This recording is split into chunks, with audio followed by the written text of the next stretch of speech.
those of us who work, those of us who do businesses, students amongst us. I hope you all had a very fruitful and successful week. So welcome to class this morning. My name remains Chukwu Edith, the administrator of Transformation College of Business and Technology. All right, so we wouldn't waste any minutes, would go straight to business. Right, okay, I'll be sharing my screen in a jiffy.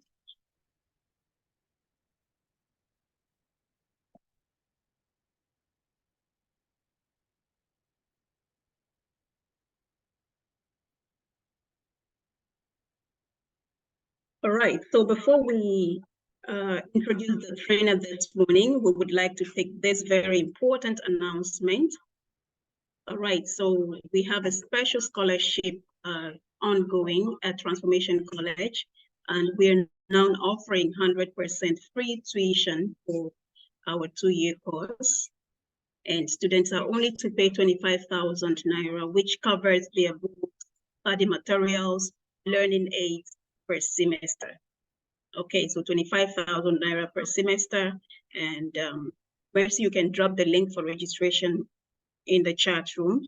So if you have your boards and you wish them to study at Transformation College, please feel free to register them. And if you know people whose parents are having challenges paying tuition for their children, and for that reason they've been at home, they've not been able to obtain or go for any education from any higher institution, please feel free to share this good news to them. And this has been subsidized. Tuition is 100% free. So their parents can actually sign them up to register and to study at Transformation College. All right, so we really want to reach those who cannot afford education, or those whose parents cannot afford education for their requirements. So on the website, you can read up about the requirement per course and see if their children or wards qualify to register for any of the courses. Okay.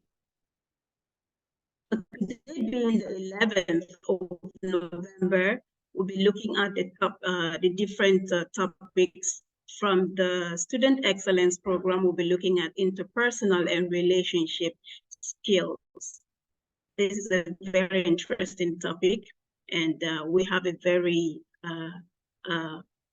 qualified and very interesting trainer this morning for this. And after which we would switch immediately to the ISO 27001.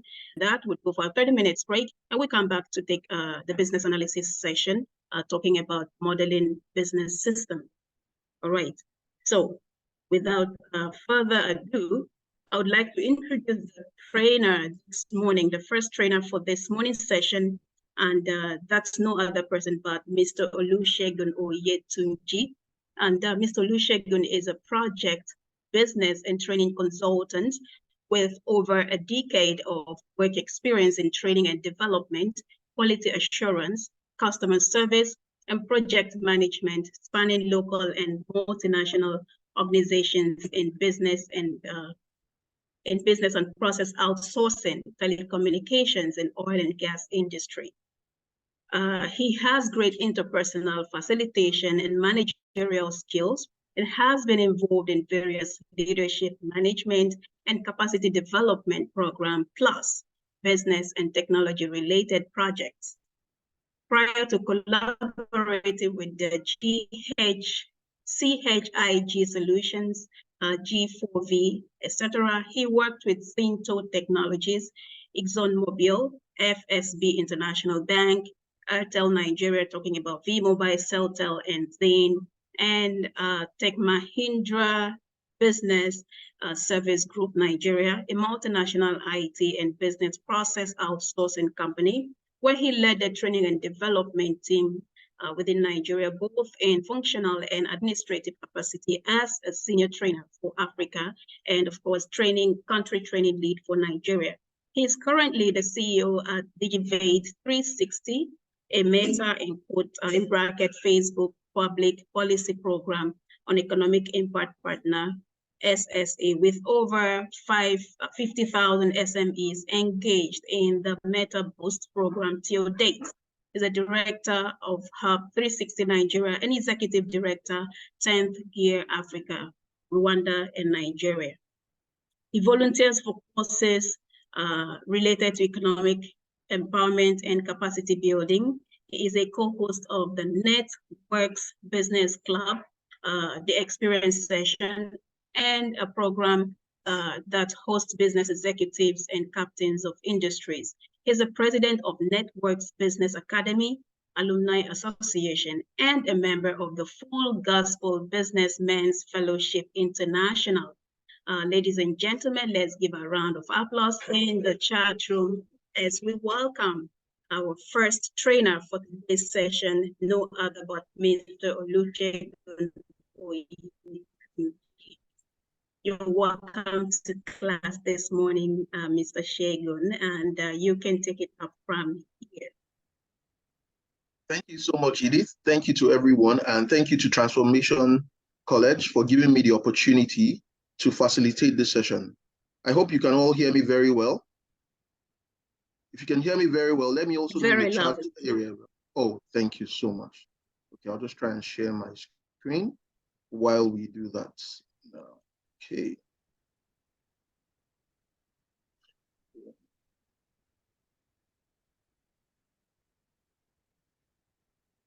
Okay, we'll start and I will not take your time. Once more, my name is Olusegun, and I would like to say thank you to all of you for joining us today. I can see there are quite a number of people here today, and we're going to have an interesting session. It is my hope that before the end of this session today, you would have gained one or two valuable lessons and important lessons, because I would also be teaching not just from the slides, but my own personal experience over the years. And I hope we have a wonderful time. Before we go ahead, can you also confirm where you're also I would just like to know as well, because I can see there are a lot of people here as well. So in the chat area, I would like to make this as interactive as possible. You can use the chat option either on your phone, on your laptop, or whatever device you use. Just type your location. So if it's Lagos, type Lagos. If it's Abeokuta, type Abeokuta. I'd like to see the diverse audience and location that we have as well. Okay. All right. Oh, I can see Adekunbi Akintilo, Lagos. Zena Abadetola, all the way from Lagos, Nigeria. Interesting. Oh, wow. Ruth Marako, Lagos. There are a lot of people from Lagos here. Yinka Deniji, all the way from the United Kingdom. Interesting, interesting. I think Lagos seems to be taking the lead. Joyce from Delta State. Oh, wonderful. So it's nice to meet everyone. Babatunde Akinyemi, all the way from Abidjan. Oh, nice. Okay, I can see we have a full house here, and I'm already excited. All right, we will not take our time because we just have like a few more minutes, about 45 minutes, and I'll go straight into the slides. And while we do that as well, please note that I'll be calling on us to also share whatever we learn. Or if you have questions, you can drop them in the chat area as well. We'll also have a Q&A session, maybe at the end, but before then, I might pause and ask one or two questions, or, you know, if you have questions, you can engage me with. So just be prepared. Okay, thank you very much. All right. So we're going to move into event for today, and I'm already doing this. Okay. So the content, very simple. A lot of us, I'm sure, already know what interpersonal skills are, but for the sake of this stuff, we'll just go through, you know, the academic definition at the same time, the practical definition, and we'll be able to go ahead. But we are going to be looking at what interpersonal skill is, the organizational context to why, you know, interpersonal skills, the model that we'll also see that is workable, and some tips, one or two, to develop good interpersonal skills.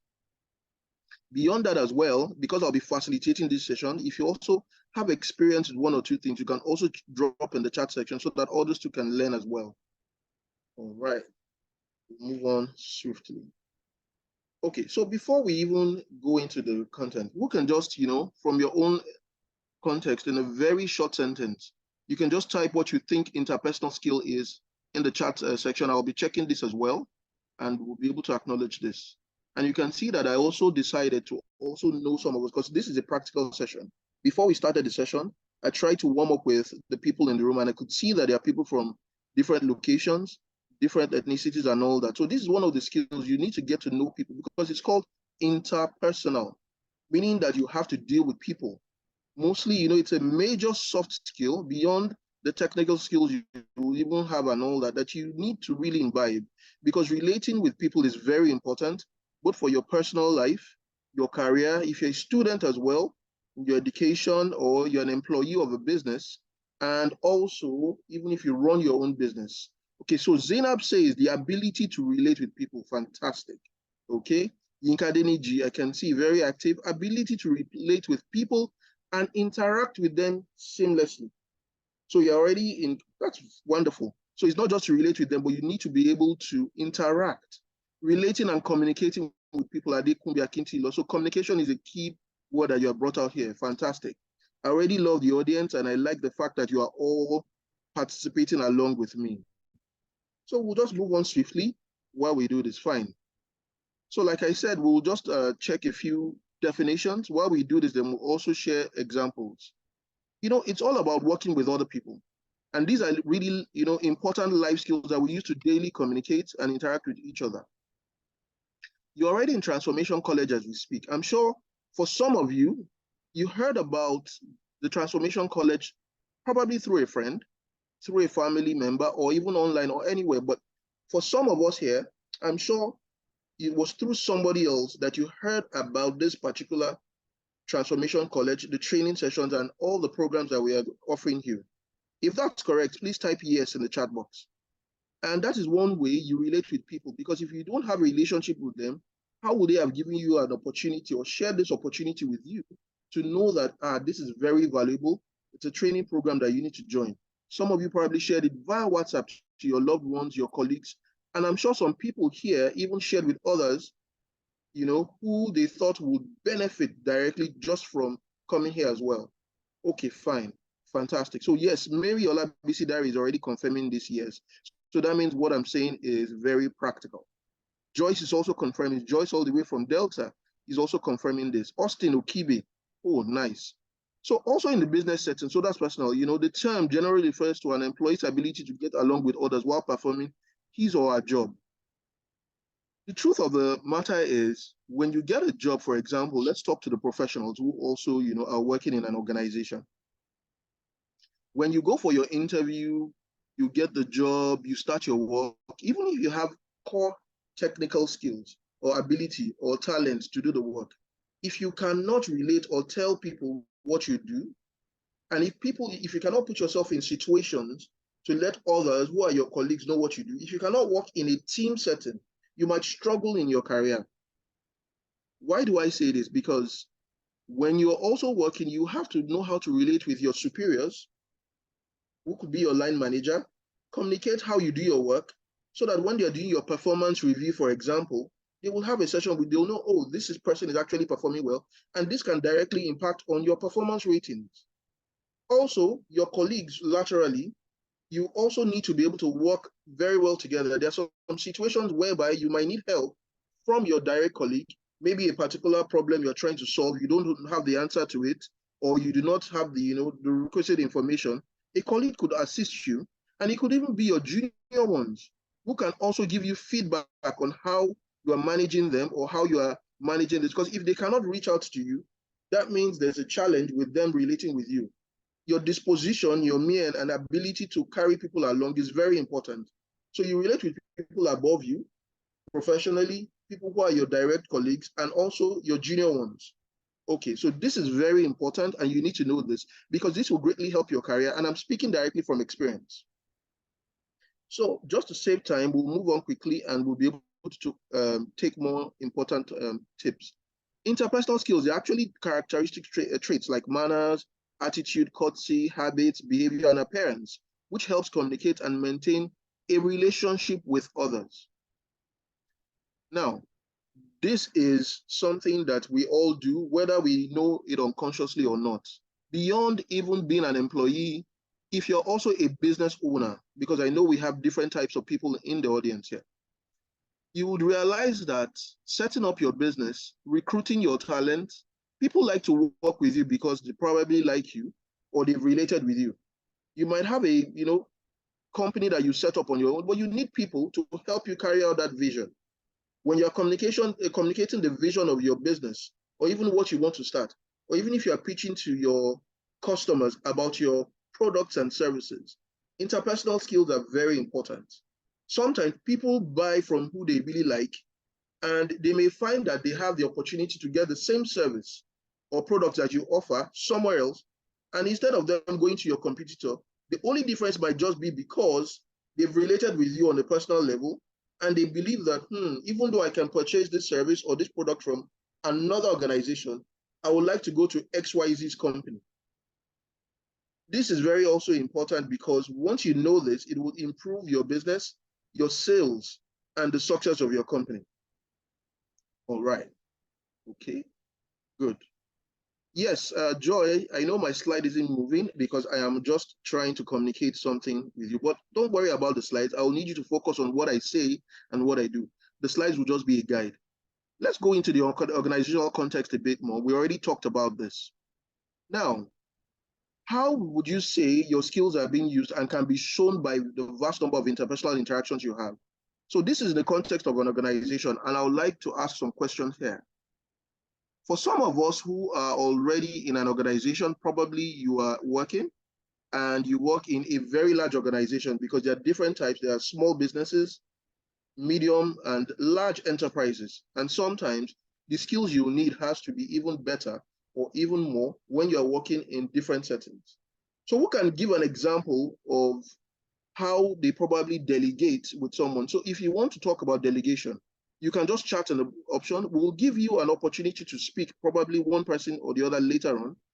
Edith, please confirm that I can do this as well. So if somebody wants to speak, we'll just like to hear one particular person's, example of how they use this in the organization context. Is there anybody that would like to do this? You can use the button to raise your hand. Check on the Zoom section, you just raise your hands because we can see opportunity. Is there anyone that would like to share briefly? Okay, while we are doing this, let's just quickly look at some of these options. So meetings. When you are in an organization, meetings are a very good way to showcase your interpersonal skills.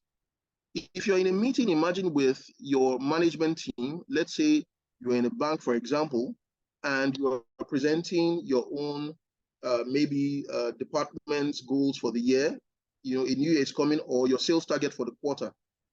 It's not enough to know that you have actually done what you need to do, but how you also communicate it is very important in meetings, how you conduct yourself. And you need to learn these skills, very important. Where you sit, the people you relate with, because if you have a relationship with other colleagues within your business unit, when you're making your presentation, for example, it might be one or two persons who will buttress the point you've made or share, something very important and valuable to the management team to let them know that it was because you had probably an engagement together with maybe sales and finance, you were able to carry out your task effectively. And during meetings, these are very, great opportunities for you to be able to show and tell and let your colleagues or your management team know what you're actually doing. So meetings are very important, how you handle them and how you relate with others. We'll just quickly take something, problem solving. I think this is very important. No man is an island. No man is an island. Why do I say this? There are problems you can encounter. And once you encounter the problem, at some point you might need the help of somebody beyond your own unit who would help you or give you an insight to solve a particular problem at your work, please. Now, let me quickly share a brief story of one of the things I had to do at a particular point in time. So there was a project that we're supposed to recruit a couple of people. It was a major project while I worked in the telecoms organization, and we were moving to a new state. We had to recruit 3,000 people on that particular project. We were in a brand new state, Ogun State to be precise. It was my first time there, and I was leading a major part of the program, especially the training part at the beginning. When we got to the new environment, we had to go meet with the public officials first because we couldn't just go into a new state and start to recruit people, start to do, major things that would attract attention without relating with people. So one of the first things we did was to go visit the public officials in that particular state ahead of time before we even commenced the project. We also visited some key influential people, very necessary, who were very pivotal to the success of the project we're going to do, because they had the ability to either scuttle that project or make sure that we even have the right resources, the right location, the right collaborators that would help us carry out that project effectively. So it was one of the things that I had to do to say, my team, before we start, let us send an advance party or let us go and speak with the people in that particular area. When we did this, it helped us solve a lot of potential problems that we were not even anticipating. And they told us what to look out for. They told us what to do, where to go, and if we had challenges, who to call. They gave us contact numbers, and that way we were able to even, solve, if you may put, or anticipate some particular problems we were not, privy to before then. And this is very important. Then we commenced the project, and it was a success. So please note this, that it's very important if you're working in an organization that you have to have this. So motivation, motivating others or even yourself, and facilitation skills. Sometimes you are not the one that would solve or carry out a particular task. What you need to do is your ability to be able to ensure that a goal you want to reach, you have to be able to carry everyone along on that particular project. Project management skills also comes to mind here. You have to be able to say who has the right talent, who has the financial capability, or who will sign off on my finance requirements, who will give me the technical tools, the hardware I will need to carry out this project. And you need to be able to speak to all the parties to make sure that the whole project goes well. And that's very important because you are facilitating a task that you need to ensure all the moving parts, everyone is going to speak with one voice and go straight for the target. So it's very important that you do this as well. Okay, just to check, I hope we are all going along. Please confirm in the chat section that you can all hear me, and I hope we're gaining one or two things. Can I just see that in the chat section? If you're gaining, just type yes. Yeah. Oh, thank you very much, Inka. Adeniji, thank you, Wabuna Godson. Oh, Adetola Zainab, fine. I can see that some people are already, there's some names I'm saying repeatedly. Wonderful, wonderful. Oh, you're hearing me very well. Thank you, Joyce. Thank you. Good. Okay, so we'll just move on briefly. Don't forget to put your questions in the chat options as well. Okay, so we've already discussed what interpersonal skills are in the organizational context. Now, the success of organization, like we already said, is dependent upon the people within it working well together. And I already shared some of this. I shared an example in teams, across teams, within and between departments and business units, externally with suppliers and with customers. If you're a business person, you need to have the right skills to be able to ensure that you are relating with your own suppliers and your customers as well. And we'll take my examples as we go along. Now, relationship viewpoints. Talking about relationships, effective relationships, we're still within the context of the organization here. Do you also know that beyond just doing your task, if you're working in an organization, you might be talented, you might have also, done well according to your performance ratings, you might have, relationship with your competitors, but let's even take a career professional. One of the advantages you have with having proper interpersonal skills is gaining advancement in your career, promotions. Your ability to relate with your superiors could be one of the key factors that will ensure you get rapid promotion on your job. Why do I say this? Sometimes when management wants to take a decision on who to elevate or who to assign to a project, the relationship you have with the people who are going to be taking that decision is very important, because you need to have somebody who's like a sponsor. We can call that a sponsor in organizational parlance, not necessarily somebody sponsoring you in the way you understand, but sponsor in terms of somebody speaking on your behalf. Because sometimes it's not enough to just have, your skills, your talent. You need to have somebody who will speak on your behalf, who will testify to the good work you've done. And if they've not related with you, they cannot vouch for you in such decisions, because you will have a situation whereby there are probably more than one person qualified for that promotion. And to break that ice, somebody who will take that decision would just come out and say, beyond all they've done, we think this person can do this job based on my experience with them on so. So you need to have this at the back of your mind. And I'm not saying you should suck up to your boss or play organizational politics. No, the way some people define this in some environments. What it means is that when you do a good job on when you are ensuring that you do something in your task, ensure that you are also visible. Volunteer for jobs when you have the time.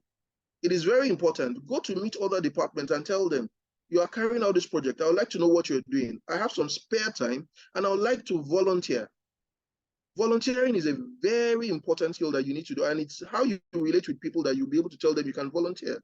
Because that way, you're already getting opportunities to build your professional profile. And that's one of the things I have also done practically over time, which is also serving me even 10 years, 15 years later. There are some things that I did voluntarily because I went to meet the other department or unit and tell them, please, I would like to be part of what you're doing because I would love to learn. They gave me the opportunity, and years later, I'm using this in my private business. So it's very important that for you to gain real competitive advantage, those relationships matter in the long term, very long term. In some other cases, you could find a situation where probably, and this is very, it happens regularly, that in the industry where you are, beyond your direct organization, there could be a new business entrant and one of your superiors or your colleagues is going to another competitor, or let's call it another organization entirely. If they know that you've done a good job, chances are that some of them will not even want you to even be interviewed. I've seen such cases before that people were headhunted and they were called to say, because I like this person, I want them to be part of me at that new organization, at the new company. So imagine if you've not been relating with people, not necessarily because you work in the same department. This goes beyond just your unit, your small unit. You need to relate with people, although there's a balance to this. We'll talk about this so that it doesn't just go beyond, just having that professional relationship. You also have to know how to do this. And I mentioned something about volunteering, which is very important. So it could be that because of the relationship you have with these individuals, they will speak for you at that other competitor organization, and you will get an opportunity to move to the new organization. So please keep this at the back of the mind, because these are some of the opportunities that you'll gain an advantage with on the long term. Okay, fantastic. Very important. All right. So we've talked about this, and the model is very simple. We shouldn't overthink about it. Now, I know that there are people with different personality profiles and leadership skills. But at the end of the day, because we are all human beings, you cannot ignore the soft skill of interpersonal relationships. Now, the personality you have to, so there are ways you can even know some of the things you have. You can even take a personality test. Now, this is being done in a lot of organizations, and even you as an individual, even if you're a student. Now, because I know that there are also people who are just students as well. When you start to finish probably your secondary school or university, depending on whatever stage you are as a student, there are some things you need to start checking about yourself. You can take some personality tests, but you need to also know who you are very well. Because somebody can say, oh, I'm introverted. Oh, I'm an extrovert. Oh, this, or your leadership styles, we're all different to an extent.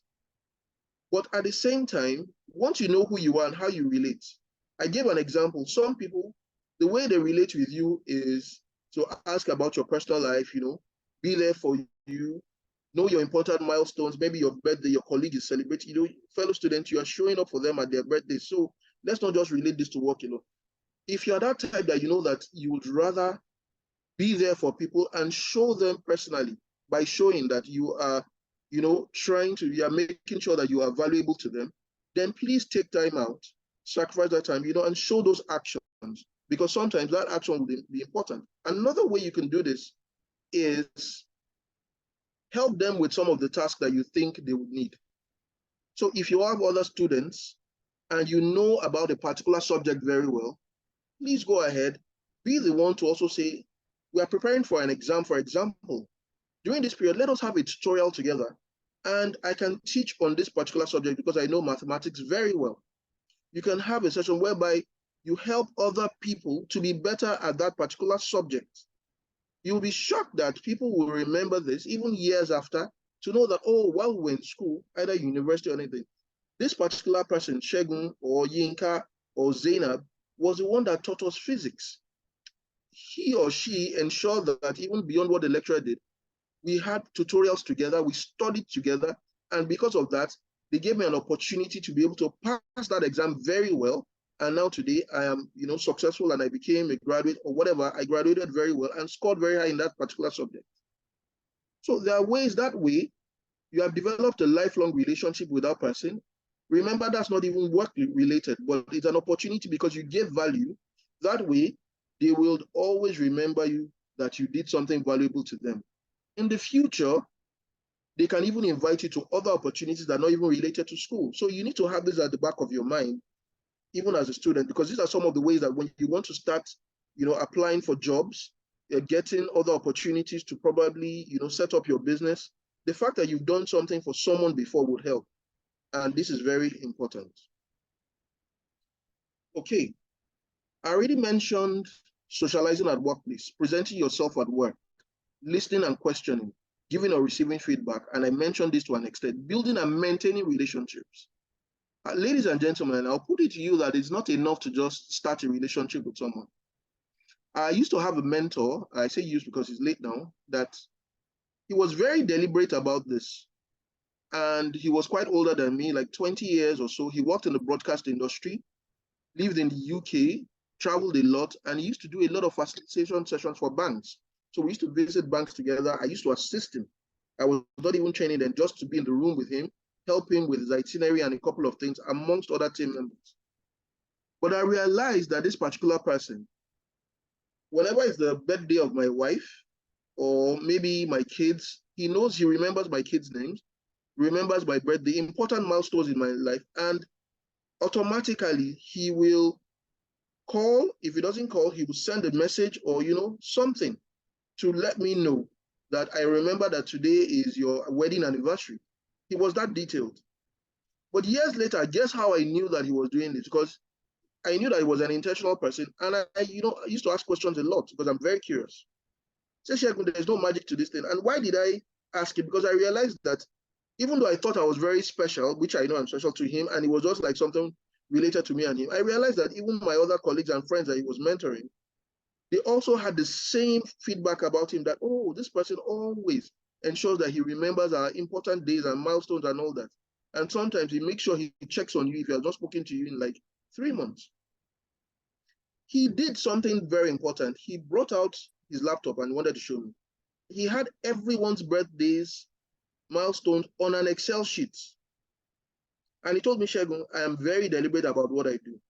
Because you asked this question, I'll show you how I manage some of this. So he has his stuff, but of course the whole world will know this, but he was deliberate by ensuring that he will put down all those details and updates the sheet to make sure that even if it's 20 years after he wants to speak with you, he just needs to go on those sheets, check a few things and relate with you from that place.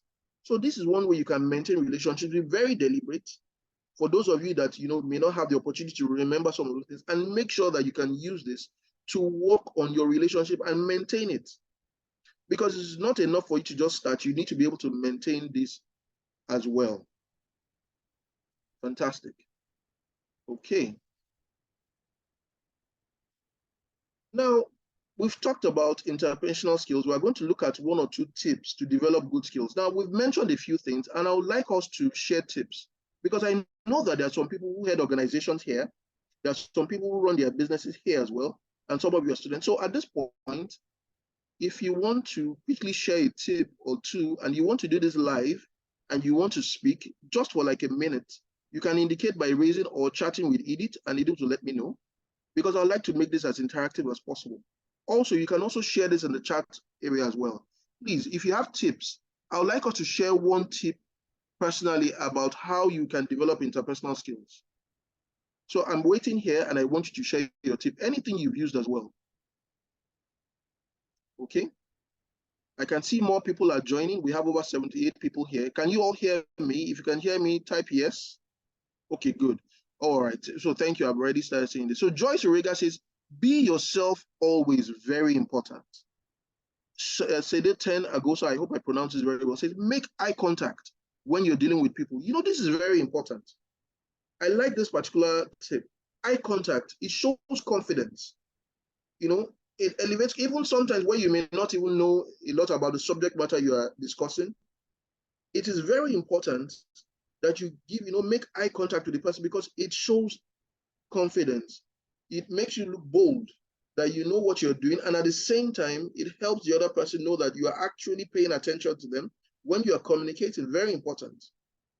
Yinka says by interacting more with people around you. I think he likes the word interacting because he has mentioned this as well. Okay. Joyce, thank you. Says don't pretend. So, there's something in Lagos for a lot of people that hear this. We hear the word, there's a word, I'll just say it the way it is. It's a term some people call packaging. They try to pretend to be who they are not, and it doesn't all go well. Trust me. It doesn't all go well. This can even affect you when you go, into a business situation and you're trying to package yourself, so to speak, more than what you even have the ability to do. Just be yourself. Don't pretend. Know how to ask questions, and this will even endear people to you more. Oluwase Simeon says, becoming consciously empathetic. Wow. Now, this is very important because I remember, and I'll share because the project I did in Ogun State that I mentioned earlier was one of the, projects that I did last before I exited into my own personal business. Empathy is very important when you're managing people, especially as well. Not even just that, even when you are also relating with your superiors or anybody at all. It is very important that you understand this and be conscious, be conscious. It might not be something work related. Somebody calls in sick, for example, and they cannot do this, and you already see that they actually genuinely have a challenge. And you are the one managing them or leading them. They have a major life. It could be anything because, at work, life can happen. You need to definitely understand where they're coming from. It doesn't mean that you would totally just, give them the slack all the time, but you could, approve an extra sick leave, an extra day off for them. You could just do this to say, take time out, sort out this issue. We'll get someone to cover up your duties for you, but take that extra one and approve it. Let them know that you actually genuinely care about them beyond the work they do, because they're not robots. And this will greatly help your interpersonal skills. Very, very important. Okay, so thank you to everyone. As Zainab says, communicate your opinions clearly. Very well. Even Joyce has brought another option. It says eye contact works well at home as well with the children. I like the fact that we're bringing the family setting here. So interpersonal skills cuts across everything, your personal life, your relationship with your children. This is very important because I also have children. And we learn these things. Now, you don't have to be perfect at it. It's just that you have to be deliberate. And you need to learn to take feedback, because some of these things may not come naturally if you want to do them for some people, based on our background and how we, grew up and all that.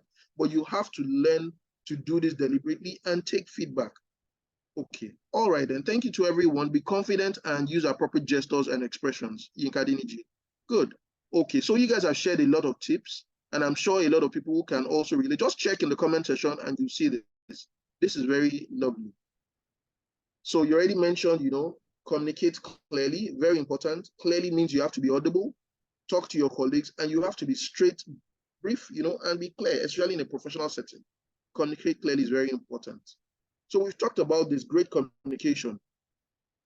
Now, we know that communication is not just about talking. For those that are communication experts or professionals here, they will tell you there are multiple patterns to communication, or what makes a communication great is, number one, ability to listen, two-way interaction, listen to what the other person is saying, and also be able to talk and, offer your communication or whatever point you want to make it also very clear. So it's not enough to just talk. Don't just blot out the first thing that comes to mind.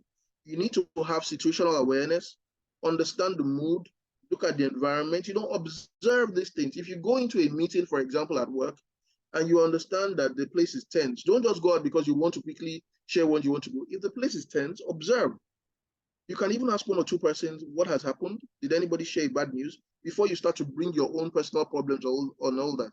If you realize that what you wanted to share at that meeting is probably, not urgent, and you can, take it later on, or you can communicate via email, and you don't necessarily have to bring it up verbally at that meeting. You need to understand this as well. This is a great tip. There are some times that you could be in a meeting and you realize that, some of these things I wanted to voice verbally, I'm not sure this is a good time. Maybe what I can do is I'll condense this write an email, make it a summary, and share our request for another meeting day when the atmosphere is not tense, and you can communicate that later. So you need to be personally aware. Situational awareness is very important. It's a major skill to know when to even deliver what you want to deliver, no matter how important it is. Or it could be somebody else who probably just lost a loved one in your personal life, and you want to, encourage them. Let us also think before we talk. Sometimes that person may just need you to listen to them and just be there for them and not start to talk. Let them grieve at that particular time, or let them, go through that process, and you look at, oh, maybe this is not a good time to even tell them about whatever happened. You can communicate to them your condolences or whatever you want to do later on. This is very important. Okay, thank you. We'll move on swiftly based on time, and I hope we're all learning one or two things. I would like to know if you're learning something very important, please type yes in the chat box. I need to know that I'm communicating clearly as well, and you are gaining one or two things, regardless of your profession or where you are in your career or your business. If you are, please let me know very well. Oh, my usual people I can see. Miriam, yes, thank you. Mohammed Usman, thank you. Oh, nice. Oluwaseun Adeseye, thank you. Erite Dressman said yes, thank you. Nwabuna got me. Oh, nice. Okay, good. All right. All right. I'm sure we'll take questions probably at, if we still have that light question, Edith, please note, let me know, note the person down, and we can have this later on. Okay. So we've talked about this, and I'll not bore us with the slides. So effective communication is very important. Verbal communication, using clear and concise language to convey your thoughts and ideas. Non-verbal communication, meaning that the way you gesticulate, the way you stand. Imagine you're standing in front of a 10,000 audience. Probably you're even a preacher, maybe a pastor, or you intend to be one in a religious setting. And you come out, it's a happy, joyous, Sunday, and you want to, present the way you also stand, the way you project yourself, the way you smile to people. If you just squeeze your face throughout, and you are preaching a message about happiness, your tone is low, they can't even hear you very well. They will not listen to what you are saying, the text or the voice. They will observe you and say, it seems there's an imbalance here. You are not even believing what you yourself are also saying. So people tend to, see our non-verbal communication. It's very important, even beyond what we say and voice out with our verbal communication. Then I also mentioned active listening. There's a difference between hearing and listening. If we know this, can we say yes? I know you're typing. If you said it, do we know that there's a difference between hearing and listening? If you know the difference, you can just type in the chat section as well. Some people, for example, might be in this session, they're just hearing what I'm saying.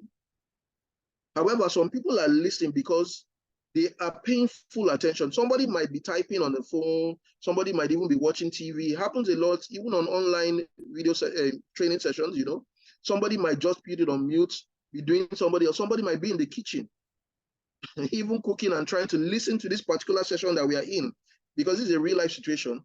While some people are here, they are not only paying full attention, they are actively listening because they are listening to the points. When I tell them type yes, they type yes.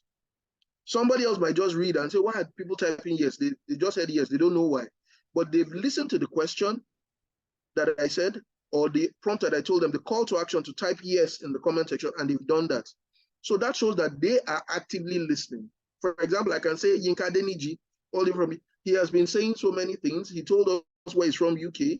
He mentioned, a couple of things. He answered some of those questions. I can tell that Yinka Deniji, for example, is not just listening to me, he is also participating. So your action also contributes to the fact that you're listening actively. And that helps me know that I'm communicating. Okay. All right. Thank you very much. Okay. So, smile. I already mentioned, let's smile. Very important. Smiling is very important. And it's not just about smile. You'll be shocked. A smile can share 1,000 things beyond just what you say. Very important. The way you also, relate with people. So you're at a comedy show and you're listening to somebody, maybe somewhere, okay, there are a lot of people here. So let's say this is December. You go to a particular place, you understand, and you're listening to a comedian and all that, and they're sharing something, but people are not laughing. You understand? These things are important.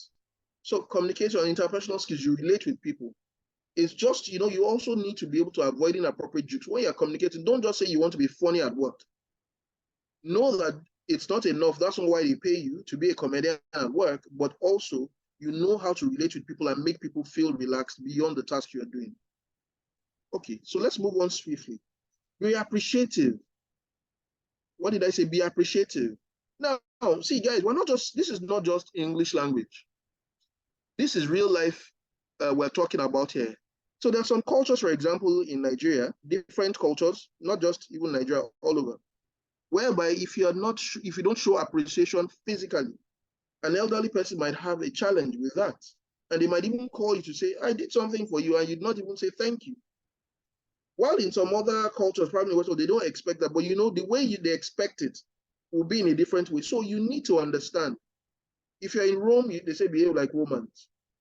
If you're in a particular place, even if you're not from that tribe, you need to be able to appreciate, gestures, appreciate people, appreciate others as well, and show this appreciation. Say thank you. Oh, you assisted me with my project 3 months ago. I really appreciate that, sir. My colleague, you did this for me. You sent a resource person to come and help me to add to my team members. I appreciate this as well.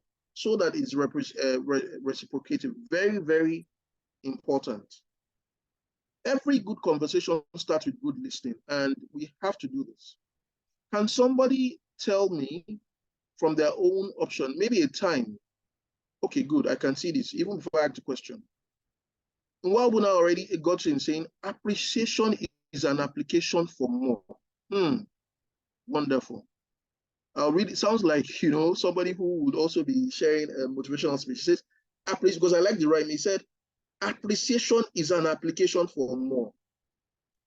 And the way I would take that from my own personal view is to say that if you do something, there is a high probability that without you asking, if you appreciate a gesture, appreciate someone's help, you appreciate the person just to say thank you. And not just thank you, but appreciation can go in different ways. It could even be between spouses. Maybe somebody comes, takes care of some basic things. Your wife cooks for you at home, you're back, you find food. Your husband cooks for you as well. So we are gender balanced. Anybody can cook. Don't just go if you can. I know it's difficult sometimes, but appreciate that person and say thank you. Even if they've done it 1,000 times. There's a probability that because you also appreciated them with a gift, some people, you have to buy them a gift to show that you appreciate them. It doesn't have to be anything expensive. And for some people, expensive gifts also works for them. So we are being real and practical here. But once you show appreciation, there's a tendency that you can actually get more of what they've done for you without you asking later on. So thank you so much, Imobuna Godson, for that. Yes. And Joy says, yes, it works wonder with children. They want to do more. Fantastic. I like that angle. It's a way to capture one's heart. I love my audience. Everyone can actually facilitate this session because you're already giving tips. Okay. We already talked about active listening. Somebody saying, it's becoming a lost art, but we need to really, really pay attention. And we already talked about this. So let's give some quick options on just to read this so that people can know. When you want to practice active listening skills, you have to focus on the speaker, give your undivided attention, maintain eye contact, and show genuine interest. Don't be looking at somebody else while you're I'm hearing you. Make sure you are doing this deliberately. Ask clarifying questions. The questions you will ask will help the speaker know that you actually listen to them very well. That's why you're asking clarifying questions. Reflect and summarize. Rephrase what the speaker said to demonstrate understanding and validate their perspective. Okay, another way is bringing people together. We already talked about this, facilitation. So you could be the person that knows everyone. And this is why I bring in networking, because in my own personal career and life, I realized that networking, I started doing this unconsciously before I even knew what the word networking is, because I consider myself a people person. And believe you or not, I've gotten opportunities for my business that I do just by going to events. Now, I deliberately plan this, not just go for the sake of going, but go ahead, ensure I go to the event. Sometimes even when I'm not invited, I find a way to go to the venue, speak to the people at the event that I was not invited for this, but I didn't even register for this event, but I would like to come here because I believe I can add value or something. You need to put yourself out. Networking helps. Don't say it's difficult. Learn it. Go and meet people. People have gotten multi-million-dollar contracts just because they have the ability to network. And I'll just invite us, to make sure that this is very important, because this is part of my own life story as well. Beyond my professional career, in my business, networking has really helped me, so much so that this is something that I deliberately do and make sure I work with. Okay. Promote togetherness. So whether you're at official, in an official setting, social circles, help people around you thrive, make sure that you promote togetherness. And one quick example is politicians. We call them politicians. You might like Nigerian politicians, or general. Some people might like them, some people might hate them. But one thing you cannot take from them is that they have strong interpersonal skills. Look at the politicians, for example, in Nigeria, where we are, or even in the UK, from wherever you're working at. One thing you cannot take from them, whether you like them, some of them, you'll be shocked, they are not even as competent as some of you who are on this call to do the things they've been nominated for. I dare put it to us that some of us can even be ministers. You have the technical ability, you have the knowledge, but because you cannot get into the room where they are making those decisions, you will not be nominated for that position. Funny enough, they will even get multi-million-dollar contracts. Get it, they may not have the ability in terms of technical solutions to deliver it, but they will come and look for you who have the technical ability to deliver on that project, and they will pay you a part of it, but they will get the lion's share of the project. So this is where we need to let you know that while you have strong technical skills or whatever talent, interpersonal skills are very important, because it takes you into rooms that you never thought you could be in. And because you have that ability, that's where you can now showcase your talent or whatever you have, your businesses, your products, or your services as well. Okay? Benefits, we've already talked about this: stronger connections, professional success stories. It reduces conflict. Fine. This conflict is very important. I remember, for those of us that watch football here, and I just spoke to a friend in Côte d'Ivoire recently, so this example is coming to mind. So if we remember, for those of us that follow African politics, well, I won't use the word, it's not politics, just Africa very well. Côte d'Ivoire in the past used to have a lot of, conflicts, challenges, and all that. But I remember a particular incident that there were two worrying factors, and a certain personality, I love football a lot, Didier Drogba, for those of us that know him, who used to play at Chelsea. Because he's an influential figure and all that, he didn't have to do what he did, but he came in. And because people loved him, he had relationships with people in government. Even though he had lived abroad for a long time, but he realized that he's a global star, he's an icon, but he went into his country, went to the stadium, and because of what he was trying to do charity matches. I think his coach, Jose Mourinho, at that time was also part of it. He brought a lot of people together. And would you know that for that period, there was ceasefire? Like, the warring parties actually stopped. They stopped because he was there. He builds hospitals, does a lot of project battle. And soccer, the importance of that, he was able to use his interpersonal skills to make sure, to mediate between the war part. I'm talking of real life war situations here. And at that point in time, it's on record, you can check it, that the warring parties actually stopped, and they had some conversations, at least to be able to, reduce the conflict, maybe not eliminate it totally, but they paused and they stopped.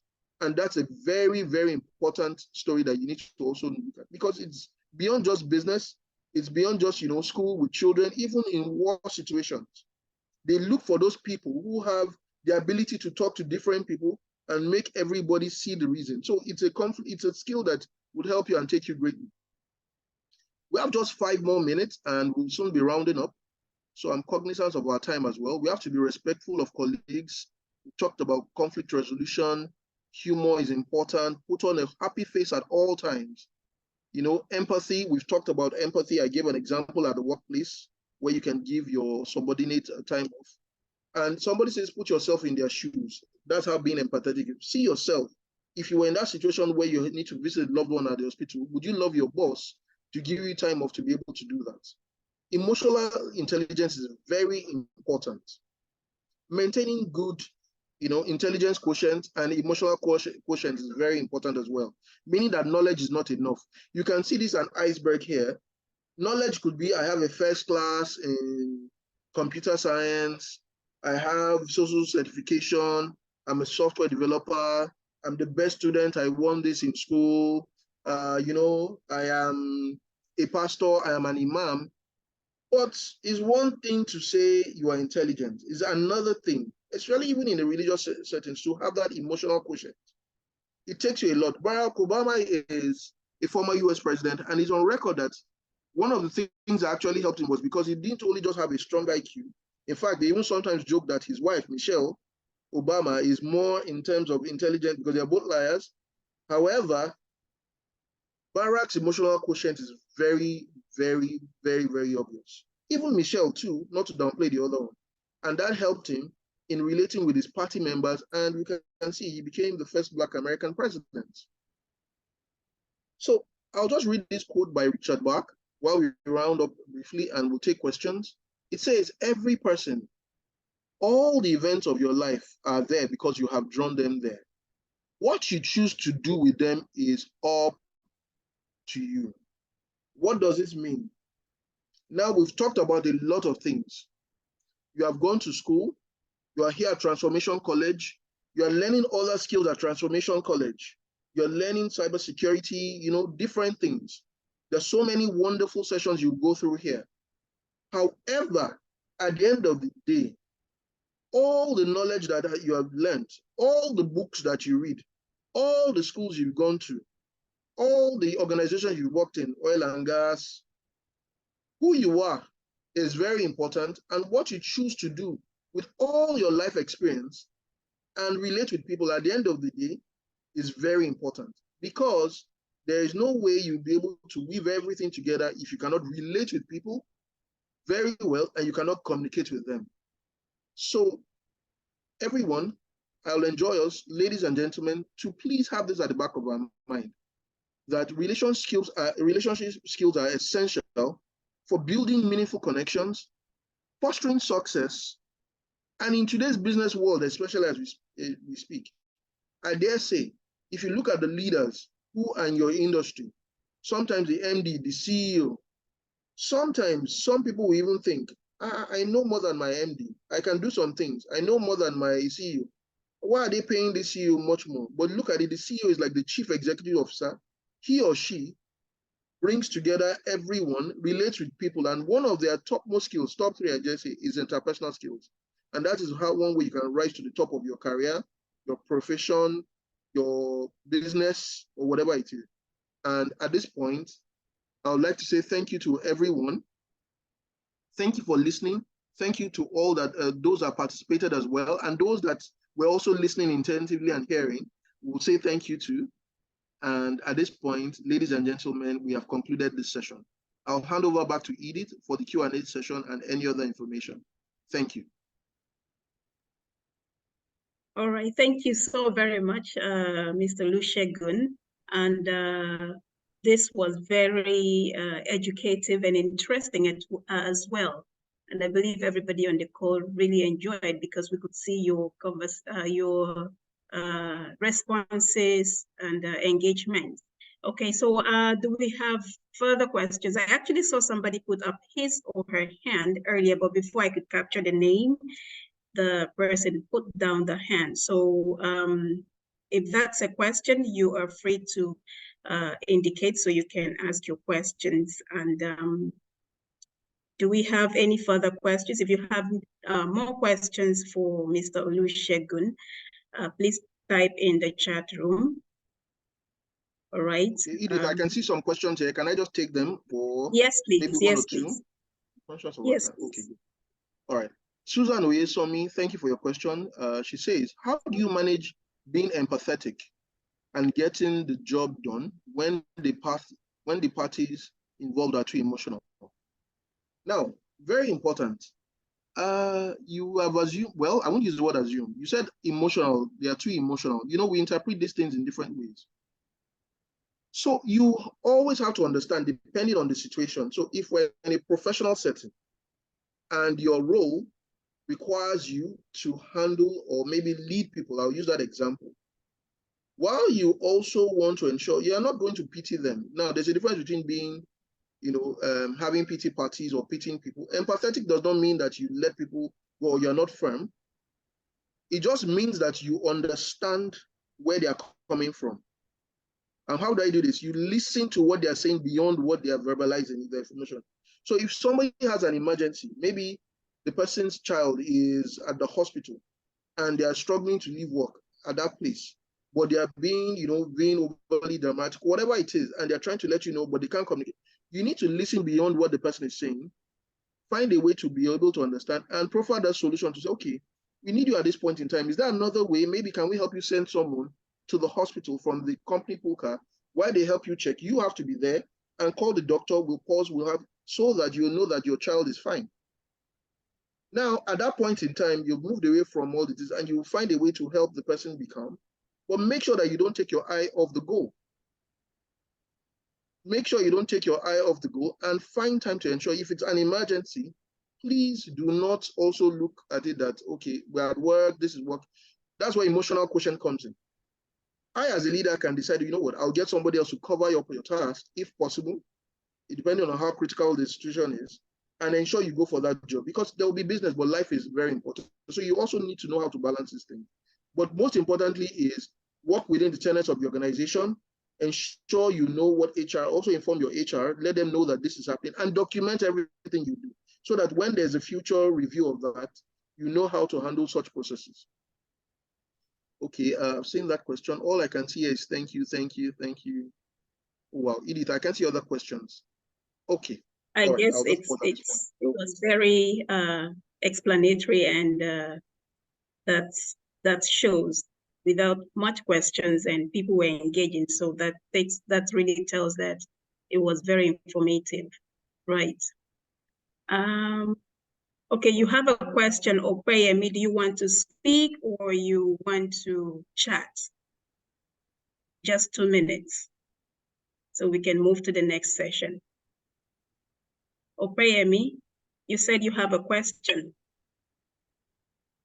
If you want to speak, please unmute yourself. Opeyemi, you can unmute yourself.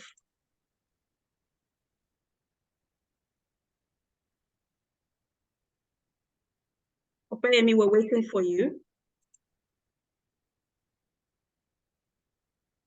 Okay, please, how does someone who is introverted build an interpersonal relationship? That's her question. Okay, I think I touched on this briefly. Even though you can see that, like when we mentioned that there are people who have different personality types. Now, before I answer the question, what you tell yourself is what you believe. So I'm going to be very practical here. I'm not going to motivate you because, so I've had even more than a decade of experience, left university like about 20 years ago, so 2 decades. I've worked in multiple industries and I have seen different people. I've been managed by different people and I've also managed different people as well. Some we got right, some I had to learn. Asking me, it was not actually at all. I think. Okay, please go ahead. Okay, can you hear me now? Yes, yes. Okay. So, but the important thing is, first of all, know yourself. Don't just assume, take a personality, be sure, know yourself, then know what is important. Introverted people can still relate with people. It's just that they know how to conserve their energy and know how to relate with people they're already familiar with. And don't tell yourself that this is negative, because it can be a positive.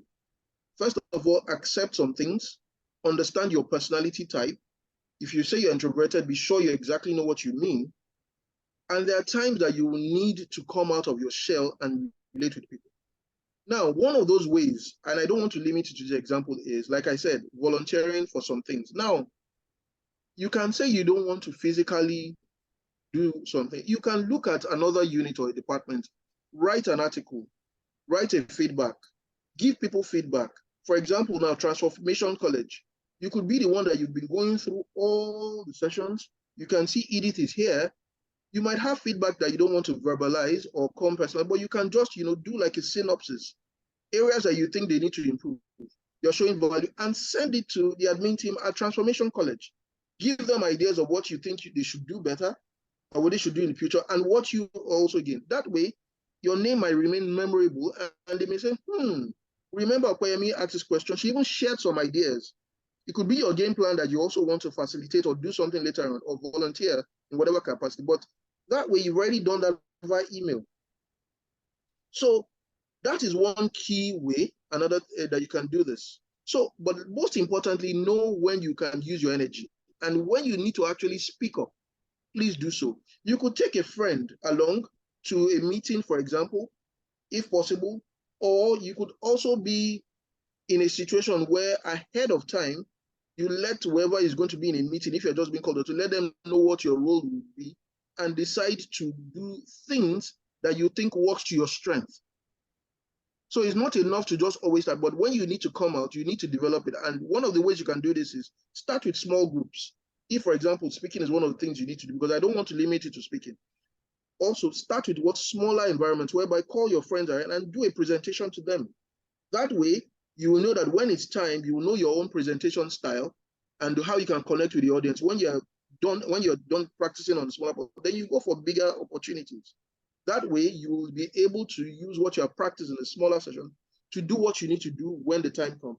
But it takes constant practice to know where your strengths really are, what your weaknesses, and how you can collaborate with others. Thank you. All right, thank you so very much. This session was very informative and very interesting. And thank you so very much, Mr. Shegun, for sharing your time with us out of your busy schedule. We are really grateful. Thank you very much. All right, thank you, everyone. Right. And I wish you all the best at Transformation College. All the best. Thank you, Edith, and thank you to the team. You're welcome. All right, thank you very much. Thank you. All right, so we're moving straight to the next session to take ISO 27001. And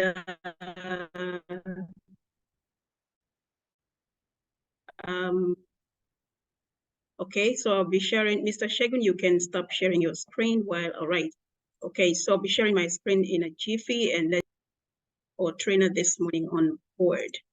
All right, so we'll be taking for the second session this morning, which is taking 27001. Our next trainer is by name Abiodun Adeoshun. Abiodun is an information security professional and a certified cyber and cloud security expert with over 3 years of experience implementing and training on ISO 27001. And so, ladies and gentlemen, let's give a round of applause as we welcome the second trainer for today, Abiodun Adeoshun. Abiodun, you're welcome to class, and you can take it up from here.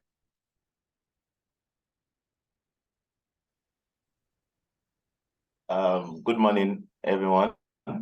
I hope everyone could hear me. Good morning. Yes, we can hear you. Welcome to class. Okay, thank you. Okay, so good morning. My name is Abiodun Adeoshun, and I'll be the trainer for this session. So today we'll be discussing or we'll be talking about ISO 27001, which simply means information security, cyber security, and data privacy. So a brief overview of what this ISO 27001 means. ISO 27001 is just a standard framework for which organizations adopt in order to put in place some security controls to ensure that information that is being processed, that is being used, that is being stored, and in which conclusion or decision is being made from, those informations are being kept safe. And for this to be accomplished, this ISO 27001, the 2022 version, provides some frameworks in which some organizations can adopt, regarding all their processes. That means how do we handle this certain information? How do we ensure that people have access to our information, the right people have access to our information? How do we ensure that the hard copy information in which we are storing is safe and it's not available to people who are not supposed to have access to it? So just give me a minute to share my screen, and yeah, so give me a minute to share my screen.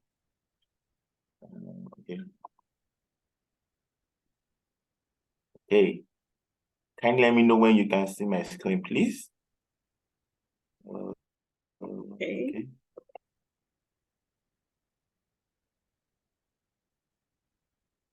All right, we can see your screen now.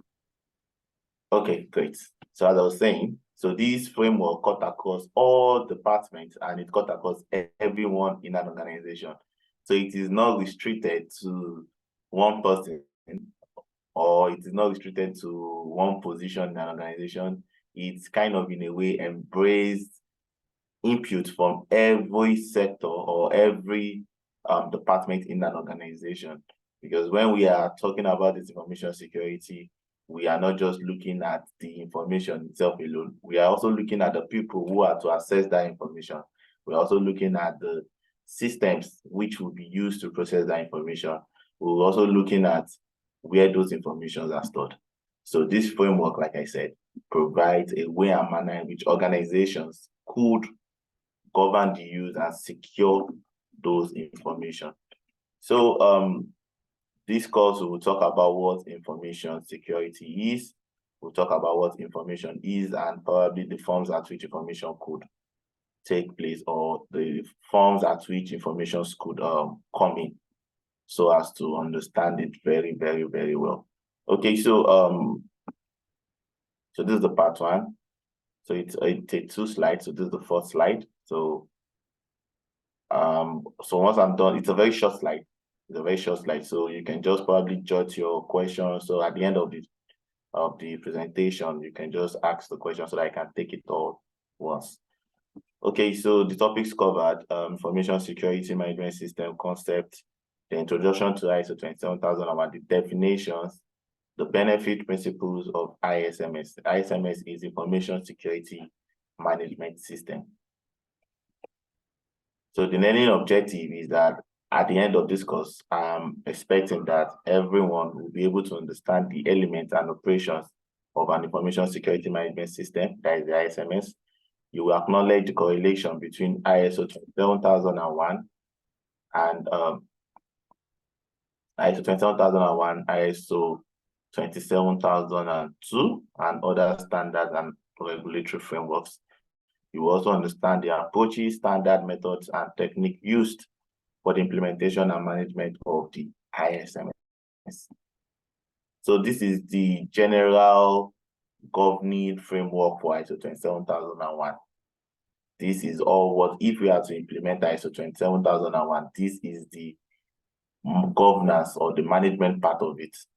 So this is where we, for this part here, it's in a way similar to numerous other standards. So if we are to implement ISO 27, if we are to implement ISO 20000, which is the service management system, this governance part here doesn't really change in a way. Although for the part where it changes is the clause 8 part, the operational part. It kind of changes from there at that period. So for every standard that we are to implement, in a way, most of them appears in this format. They appears in this format. So even if you are to implement ISO 9001, ISO 9001 is quality management system.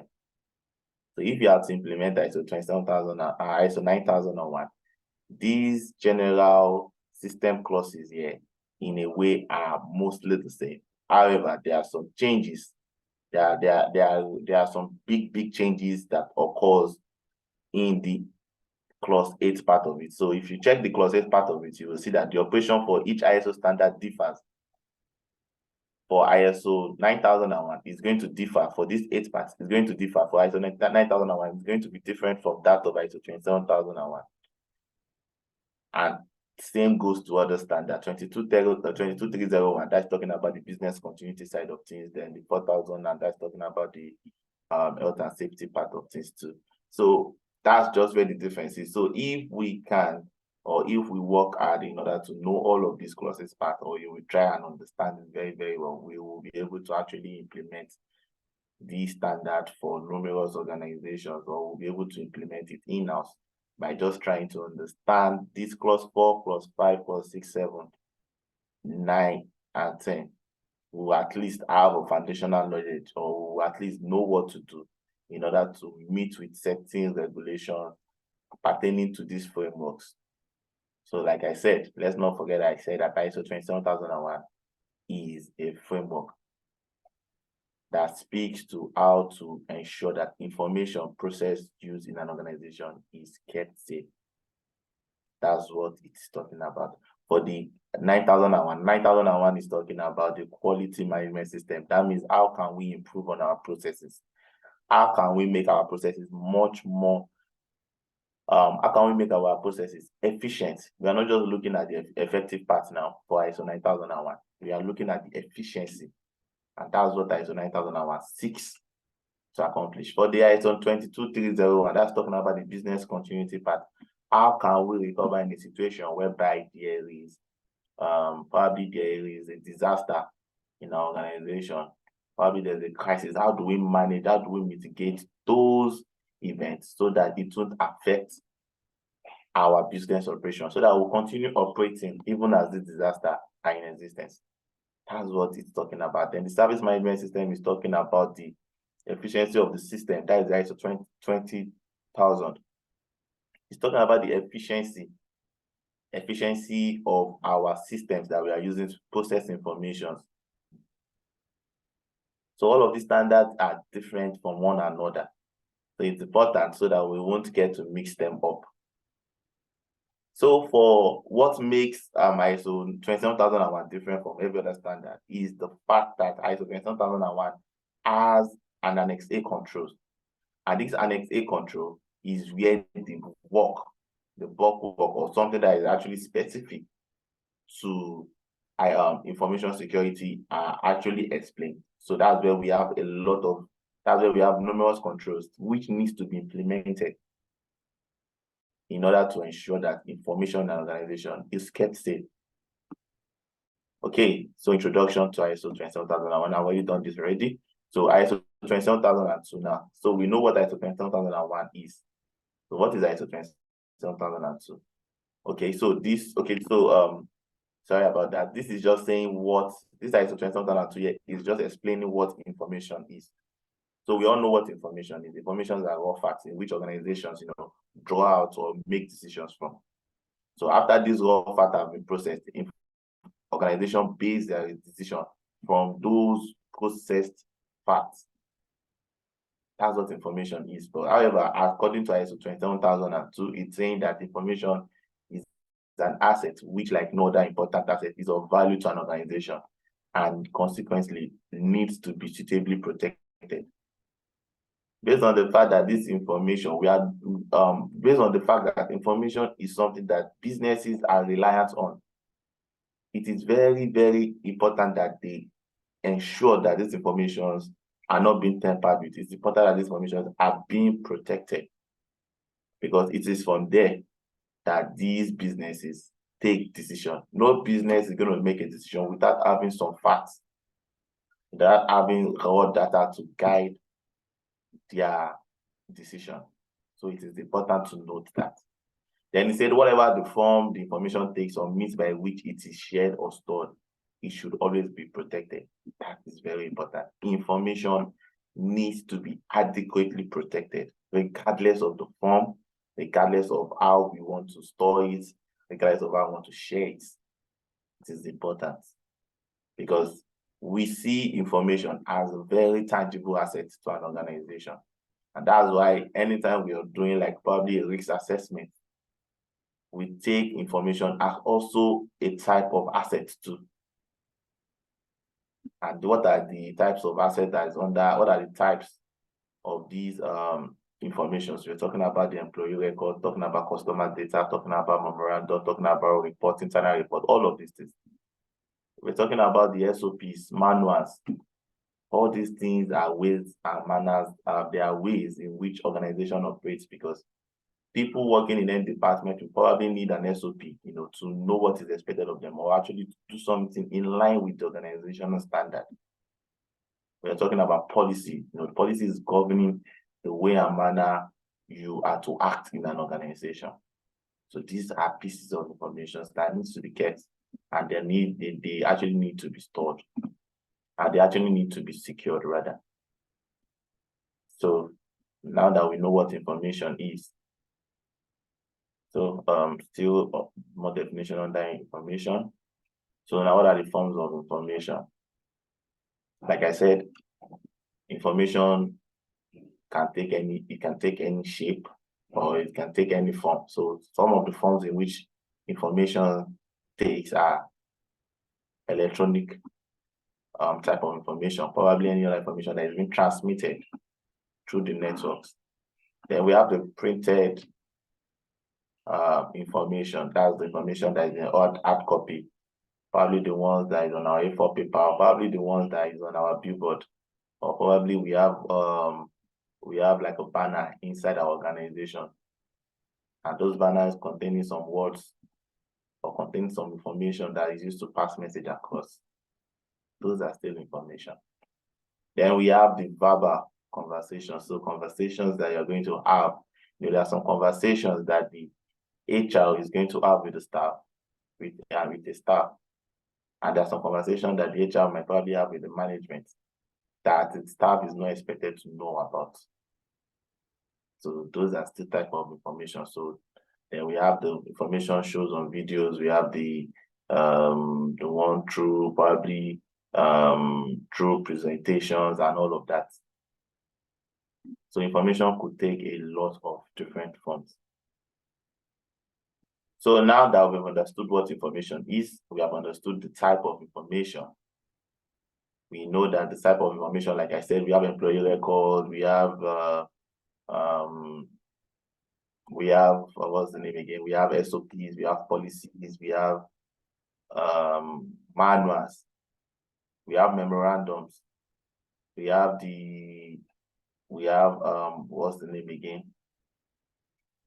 We have a lot, even information, even document that speaks to merger and acquisitions. Those are still information. Those are still tangible information. Those are types of information. Okay, so now all of this information, they need to be protected. And that's where information security comes in. So it's saying that information security is basically the practice of preventing unauthorized access, use, disclosure, disruption, modification, inspection, recording, or destruction of information. So basically, information security is more than just about securing information from unauthorized access. No, it goes way beyond that. And the way and manner in which I see it is by placing it under the CIA tribe. So there's something called the CIA tribe. And this CIA tribe is, should I say, it's on the basis of the CIA tribe that information security tribes. And what's the CIA tribe talking about? CIA tribe is talking about the C, I, and A, in which the C is talking about the confidentiality part. The I is talking about the integrity part. And of course, A is talking about the availability part. So that means that what information security seeks to achieve, or for which the ground at which information security is very important, is on this CIA track. So that means that we are trying to ensure that information are confidential in nature.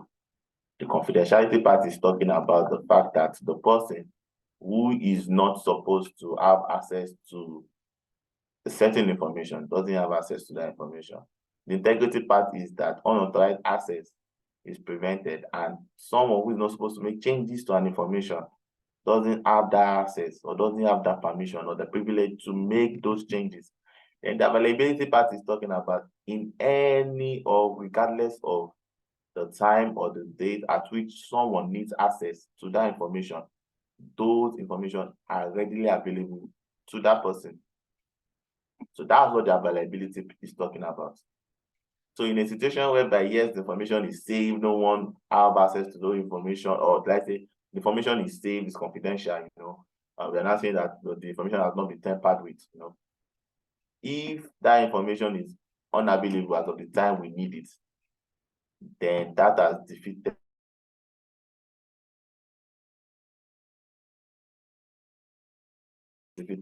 the purpose of information security.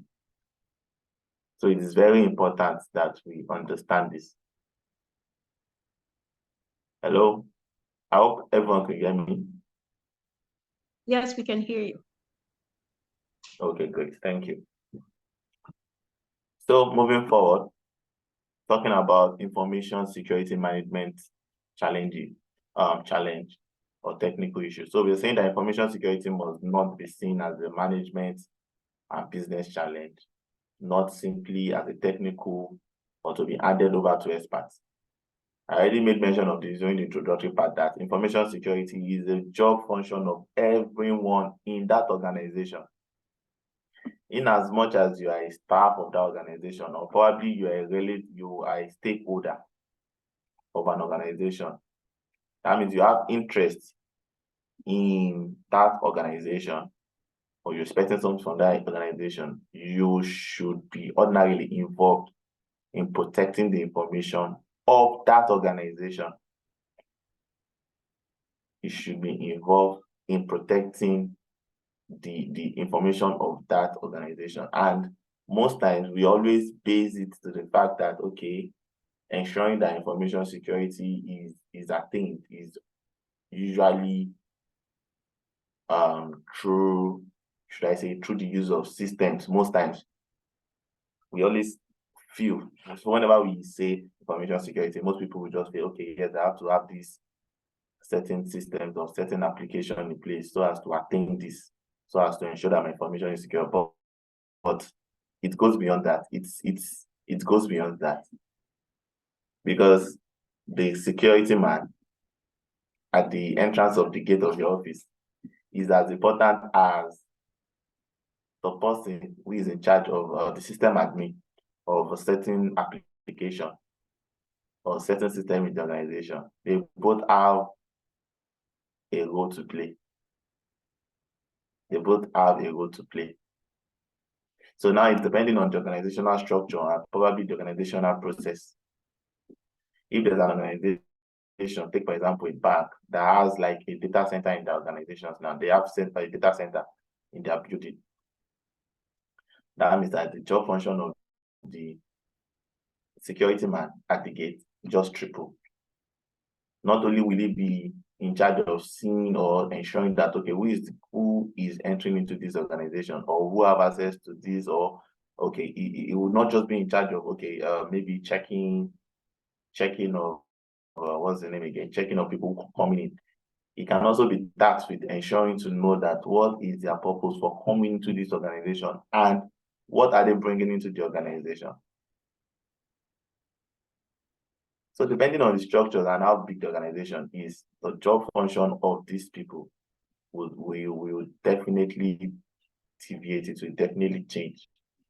But however, the point I'm trying to make here is that the information security is the job of everyone, and it's more on the people than the technology side of things.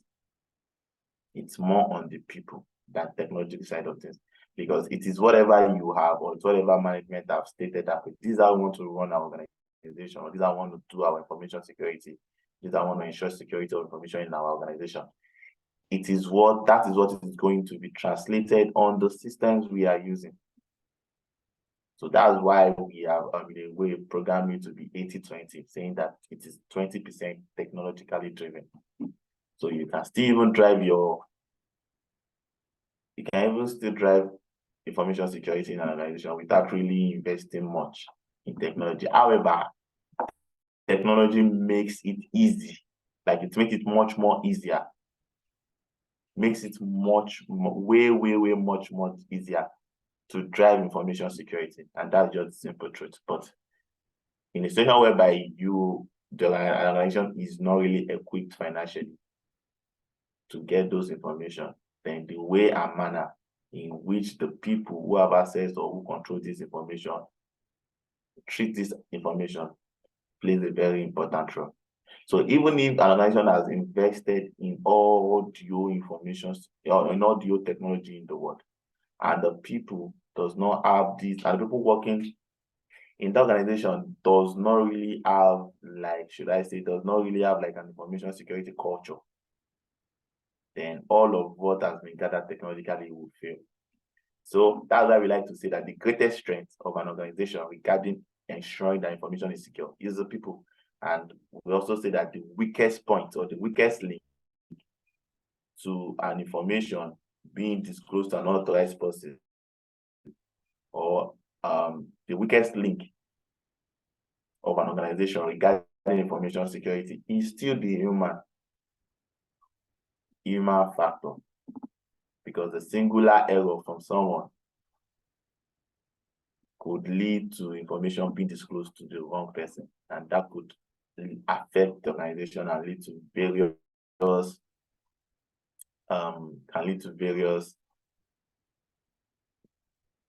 issues. It could be reputational issues, it could be legal, it could be even loss of customers, it could be government, and all of those things. It could be regulatory issues too. So that's why it's important that we need to train our staff on information security. We need to make them aware. We have to make it a continuous habit in an organization. It's not just something that we do once and say, okay, yes, we have fulfilled our own part. No, it's a continuous, intentional effort. Okay, so moving on to the concept of information security. So these are just some concepts around information security. We have vulnerabilities, we have threats, we have impaired information security with security control. Okay, so starting with vulnerabilities. Vulnerabilities are weaknesses of an asset. So this vulnerability always exists. So they're on every system that we are using in an organization. Vulnerability always exists. So regardless of what we do, the vulnerability will still be there. But the situation whereby it becomes an issue is when threat occurs. So threat is talking about these vulnerabilities being exploited. That's when a threat actor or malicious person exploit these weaknesses in our asset or control. Then it becomes a threat, because it's going to affect our organization. Then the impact is talking about the consequences of these threats being actualized. So when a threat has finally been actualized, its consequences is what we know as the impact. So now I'm saying that what are the potential impacts that could affect our CIA? Our CIA, let's remember that the CIA is talking about the confidentiality, integrity, and availability. So the impact could be financial loss of assets or their value, service interruption, lawsuits, penalty, loss of efficiency, inability to provide. So these are some of the grave dangers that could occur in a situation whereby our information are being exploited. So we need to make sure that we put in a lot of security controls, and that's where security controls comes in. The security controls are policies, they are procedures, they are anything that we are putting in line to ensure that those vulnerabilities are not an issue. It's the way and manner in which we mitigate those risks. It's the way and manner in which we integrate those information security risks that are, or should I say, the way and manner in which we address vulnerabilities that exist on every asset in our organization. And this vulnerability can also translate to information security risk, because these are risks. And that's where information security comes in. So it's saying that information security can be expressed as the effect of uncertainty on information security objectives. So when implementing the ISO 27001, of course, we are going to have our business objective, which the organization management will have set already. Then we'll also have our information security objective, because we need to know, why are we even doing this in the first place? Why are we implementing ISO 27001 in the first place? It is a very important question, because by we having answers to this question, we will know how to actually go about driving, or should I say, go about meeting with these our information security objectives. And some of the information security objective is probably aside the profitability part, because in a way, implementing ISO 27001 gives us a competitive edge over our partners, or probably our competitor that has not implemented it. So ordinarily, it will make customers, or to make people be at peace to save their information with you. So if you're a payment company now that issues card, or probably you're a bank now, and you are certified in ISO 27001, the people who have to do business, or the customers, will be at peace keeping their money with you, because they know that you are secure. But for your partner or your competitor that does not have that in place, so it's an edge over them. a competitive edge, and that competitive edge in a way will lead to increase in your turnover because you have more customer, increase in customer, and aside from that, it's implementing ISO 27001. An objective of that is that it helps you meet with some regulatory compliance. So CDN has these compliance that most financial organizations or financial processing organizations must put in place, and ISO 27001 and PCI DSS are one of those things. And of course, data protection, NDPC.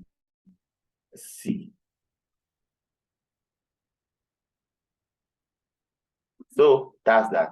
So that's that on some of the information security objectives. So what makes information security different from cyber security? So a lot of people kind of in a way mix information security with cyber security. But the simple truth is they are more of the same. The only difference is that information security is way, way, way more broad than cyber security. So by implementing information security, you are directly or indirectly implementing cyber security and cloud security and even data protection or data privacy, any way we want to put it. Because the ISO 27001, like this present one, the current version, ISO 27001 2022 version. So we used to have 2013 version.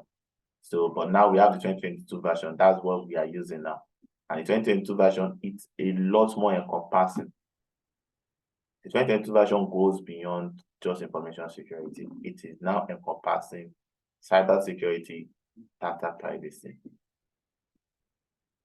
So that's why you'll be surprised that if after you have implemented information security and maybe a firm wants to implement some framework, probably a NIST framework, NIST 800, that's talking about cyber security, or probably you want to implement ISO 27032, that's talking about cyber security.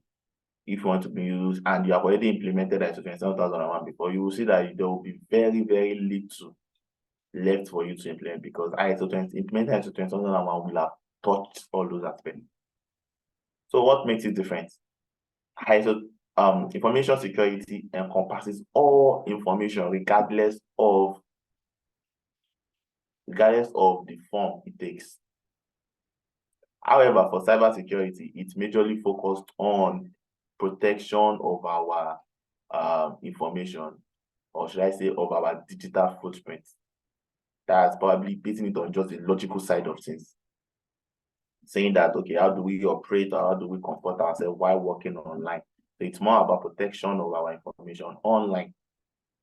And that means we can even streamline it. Okay, let's say we want to protect our devices too. But for information security, it goes beyond that. We are talking about the people who are operating the system. We are talking about even having a safe in that organization, putting in place things to ensure that that safe is actually being controlled and monitored. We are talking about the physical building when it comes to information security. We are talking about we are talking about accessing the physical building. That's where you go to some organizations and you'll be forced to probably sign an attendance, or probably they will give you a tag that speaks visitors tag, because that's part of the policy that has been established in line with meeting information security. So we need to understand it. So like I said, there is no much big difference aside from the fact that information security is all encompassing. Information security is all encompassing. That means information security encompasses cybersecurity, but cybersecurity is just the fact that cybersecurity just tilts its way towards the online side of things, or probably the digital side of things. So cybersecurity, like I said, is more about protection of our digital footprint online, all of our activities online. So it's very, very important. And for cybersecurity, that's when we start saying we have cyber threats, we have cyber crimes and all of that. But for information security, we could have a lot more than that. A whole lot more than that. Okay. So ISO 27001 proper, I already explained what ISMS stands for. So as a refresher, Information Security Management System, that's what ISMS stands for. And it includes policies, processes, procedures to manage information security risk in a structured and systematic way. And by designing, implementing, and managing, maintaining information security, organization can protect the confidentiality, the personal and sensitive data from being compromised. Like I said, ISO or information security is more about attaining the CIA tribe. And the CIA tribe is talking about the confidentiality of information, the integrity of that information, and also the availability of that information. So it's saying that the strength of an ISMS is based on the robustness of the information security risk assessment, which is key to any implementation. That means that if an ISMS implementation is going to be effective,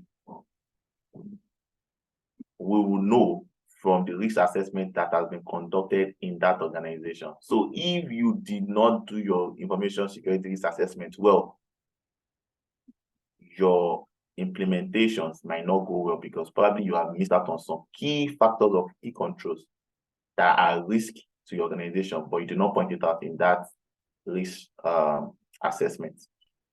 You have not assessed it, because by assessing those risks, you will know some of the controls you need to put in place, some of the things you need to put in place to ensure that those risks, those vulnerabilities that exist within your system are being taken care of. So ISO 27002, like I said, this is the latest version. It's the latest version, and over time, these versions have changed. But this is the one we use. So I started working with, when I started working with the ISO 27001, the 2013 version. So for the 2013 version, the difference between 2013 version, there's a lot of differences here between the 2022 version and the 2013 version. For the 2013 version, we have like 114 controls, and we have like 14 domains. But for this latest one here now, which is the 2022 version, I think we have 94 controls, and we have just 4 domains. And these 4 domains are divided into the organizational controls, the people's control, the physical control, and of course, technological controls. So I know that you might not understand this, but as we proceed, you will understand it. So these controls are what I said makes ISO 27001 different from every other standard. Like I said, the clause part, which I showed us earlier, let me take us back to the one we started with. This clause part here is always something that for every standard you are implementing is almost the same, aside from the clause 8. But however, for that of clause 8 for ISO 27001, it has an extended control, which we are now calling the Annex A. That's it. This is what we are calling the Annex A, and that's for this latest version, the 2022 version, it's divided into 4: organizational controls, people control, technology control, physical control. So it's important we understand this. Okay, so excluding any of the requirements specified in clause 4 to 10 is not acceptable. That means that if an organization is to implement ISO 27001, you have to meet with every requirement of clause 4 to clause 10. There's nothing like I want to exclude this. No. The only part whereby you could exclude some controls is the annexed controls. And of course, by excluding it, you need to have a good justification for why you are excluding it. It's very important that we have those justifications ready. So that means if an organization one day says, okay, yes, we want to implement this social standard, want to implement the ISO 27001 standard, they have to ensure that every control, every requirement for the clause 4, this is the clause 4 to 10. This is the clause 4 to 10. Clause 4 to 10. Every requirement underneath clause 4 to 10 is implemented. That's what that line is saying. Every line, every requirement from clause 4 to 10, they are implemented. You cannot exclude anyone from it. Those are the management clauses. You cannot exclude it. If you are to even make any exclusion, it will be from the Annex A and not from the clause 4 to 10. So we already spoke on these principles of information security. We spoke on the confidentiality, integrity, availability part of things. So just move on to the next one. So which is the information or the importance of information security. So we are saying that ISO 27001 defines the best practice for information security management system based on experience, feedback from thousands of users. Then also we are saying that it demands a risk assessment to be conducted and process of treating risks in order to mitigate them. By saying mitigate is just a form by which we treat those risks. We ensure that the impact those risks have on our organization is at a very less rate, or it's eliminated. That's what mitigation is talking about. It's all about fixing those risks, fixing those vulnerabilities, putting in controls to ensure that those risks does not become an issue. Then also, if you are implementing ISO 27001 and you do the risk assessment, that risk assessment is tailored towards the ISO 31000 and ISO 31000 guidelines. That's what. So any risk you are doing is still in line with ISO 31000. And ISO 31000 is the risk management principles and guidelines. So for whichever risks you want to do in the whole world, this ISO 31000 provides the best principles and guidelines in which you can follow. And that is the format in which the ISO 27001 follows too. So it's saying that it has similar structure. Like I said, I've mentioned this from the beginning, that ISO 27001 has similar structure, especially from the clause 4 to clause 10, excluding the clause 8. They have almost similar structures. So if you can be able to implement ISO 27001 or ISO 27001, if you are able to understand it, you will definitely be able to implement any other standard, like the ISO 9001, 4001, 14,001 rather, 45,000 ETC, ISO 22301, 20,000, ISO 27,017, ISO 27,032. There's also ISO 27,035 that speaks to information secure, that speaks to information, I think, yeah, information incident or incidents, like incident management, yes, incident management, ISO 27,035, incident management. So, like I said, if you're able to actually understand these ISO 27001, then believe me, implementing another standard comes easy. Then also, ISO 27001 is an international recognized structured methodology, and also it's a facilitation of trading in trust environment. Like I said, if an organization is certified to ISO 27001, their customers will definitely we want to do business with them, because they will be rest assured that yes, our information is safe with these people. Because this body, there's a body that, of course, that will come and check if all what you have put in place is adequate. So you being certified to ISO 27001 will give you a competitive edge to even make your customers be at peace at keeping their information with you. So these are benefits, the other benefits of information security. I already made mention of them earlier. So these are just summarization of what it is. A systematic or structured approach to ensuring that information is safe and organization, improve understanding of business aspects, protection of information from ranges of risks, because you have to do like a risk assessment. So in a way, it helps us protect our information from numerous threats. The opportunity to identify and find weaknesses. By doing your risk assessment, you find weaknesses in your system. Of course, as part of implementing the ISO 27001, you also have to do with something that calls opportunity. It helps us to identify some opportunities that we can improve on, places that we don't even know that we can improve on. We can improve on them because this information or this standard provides us the guideline at which we can identify this information. So it's very important. Also, it ensures business continuity. It minimizes financial loss, it reduces reputational risk, maximizes return on investment, increase business opportunities, provide confidence to trading partners. Even your third parties will be confident or will be rest assured that yes, they can do business with you because their data information is safe with you. So it's very, very important to note that. Then enhance the knowledge importance of security-related issues at company level. So for the ISO 27000 family, so these are, so for the ISO 27000, that's talking about the vocabularies, that's talking about the overview, talking about the definitions, talking about the understanding the terms, terms and concepts. That's what it's talking about. So that's not a standard. It's not a standard that is auditable. So it's just to provide the clarity on what some of the terms used is, or concepts used, is just to provide an in-depth knowledge on them. Then we have requirements. We have ISO 27006, that's the requirements. So it's talking about organization providing audit and certification of ISMS.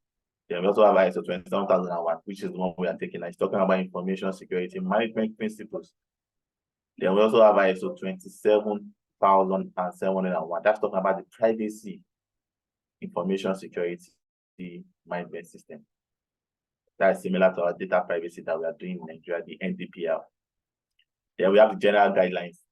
So these general guidelines are talking about ways and manner in which we can implement these controls. So for this ISO 27002, it's talking about the information security control. So it's telling us ways and manner in which we can put in place those security controls, those requirements that ISO 27001 is giving us, like the best practices in which we can implement them. Same goes to ISO 27003.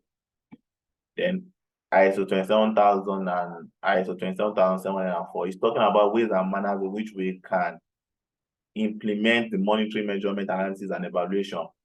And this comes under the 9.1 of the clause pack plus 9.1. So it's giving us way and manner in which we can actually attain these, or we can actually implement the monitoring in our organization. Then of course we have the ISO 27005 that speaks about the risk management. So giving us guidance on how we can ensure risk management. So if you notice, you see that all of these other ones that are under general guidance are pointing towards the ISO 27001, because by implementing ISO 27001, you have to touch all of these things. Then of course we have the ISO 27032 cybersecurity. Like I said, implementing ISO 27001, you would directly or indirectly would have implemented ISO 27032. So industry guides, that is probably for organizations that are like topic specific, or should I say specific organizations. For organizations that are payment industries, you can implement ISO 27019. So for cloud services, maybe CSP, cloud service providers, or probably organizations that all their assets are on cloud, you can also implement ISO 27017. That's talking about the cloud computing.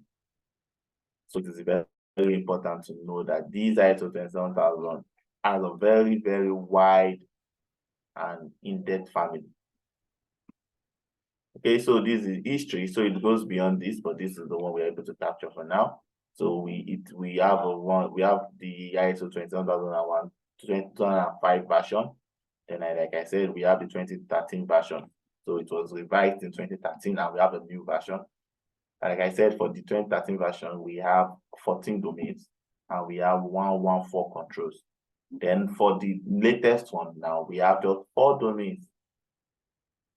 And that 4 domains, we have 94, I think, yeah, 94 security controls.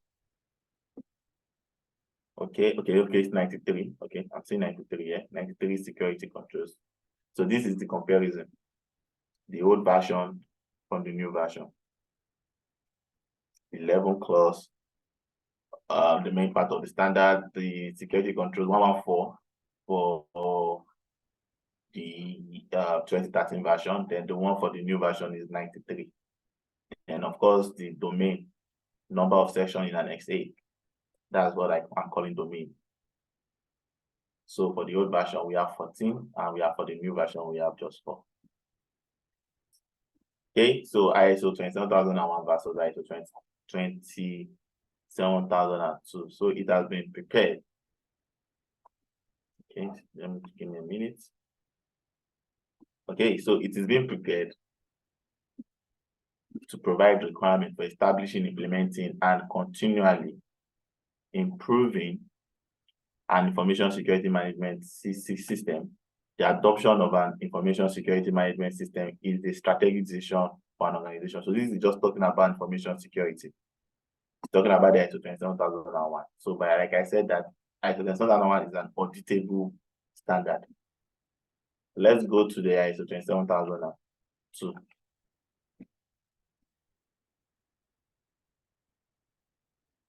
Okay, so this is still ISO 27001.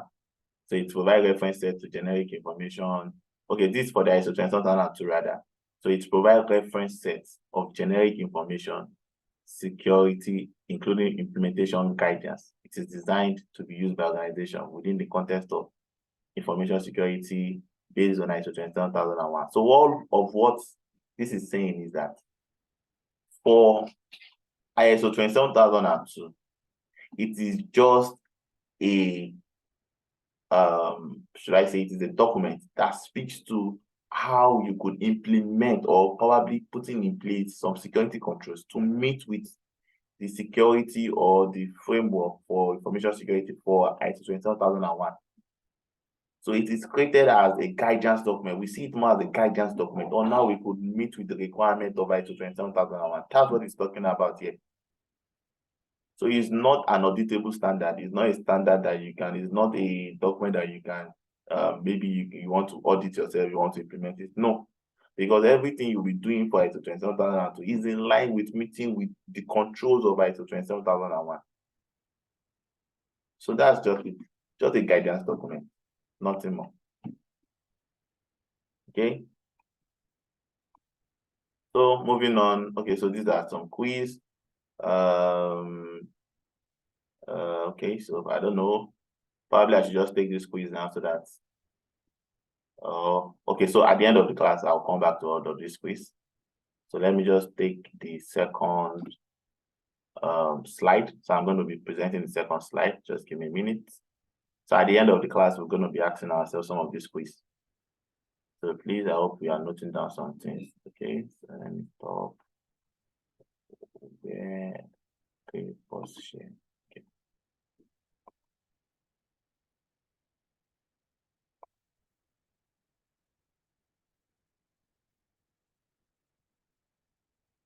Okay.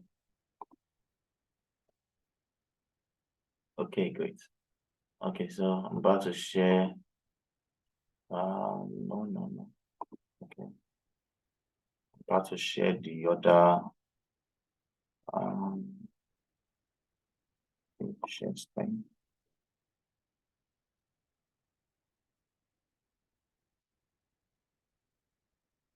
Okay, please let me know when you can see my screen, please.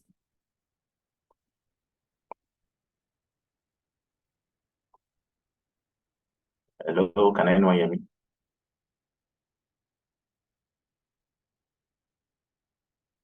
Yes, Hello? we can see your screen. Okay, great. So this is the second slide. So just check what we are expected to cover here.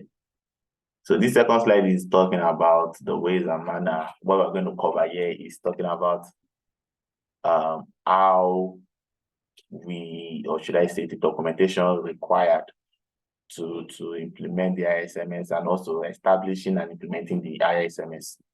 So that's what we're just basically going to cover here in brief. So we're not really going to go really into details, but we just point out some of the things that we might need or we will need, when implementing this standard. Okay, so starting with the first one, ISMS document requirements. So for all of these, for us meeting with this standard, like I said, ISO 27001 is an auditable standard. It's an standard that you need to be audited on it, and you can also have, should I say, a compliance document, a proof of compliance to meeting with these requirements. So for the mandatory processes, which is the clause 4 to 10, we need to have a lot of documents. So the standard specifically states that this certain document should be in place, like specifically stated. So for that of the clause 4, we'll be talking about document that speaks to the ISMS scope. Then we have document that speaks to the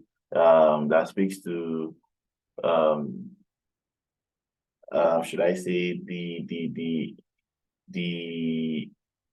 interest of our relevant stakeholders.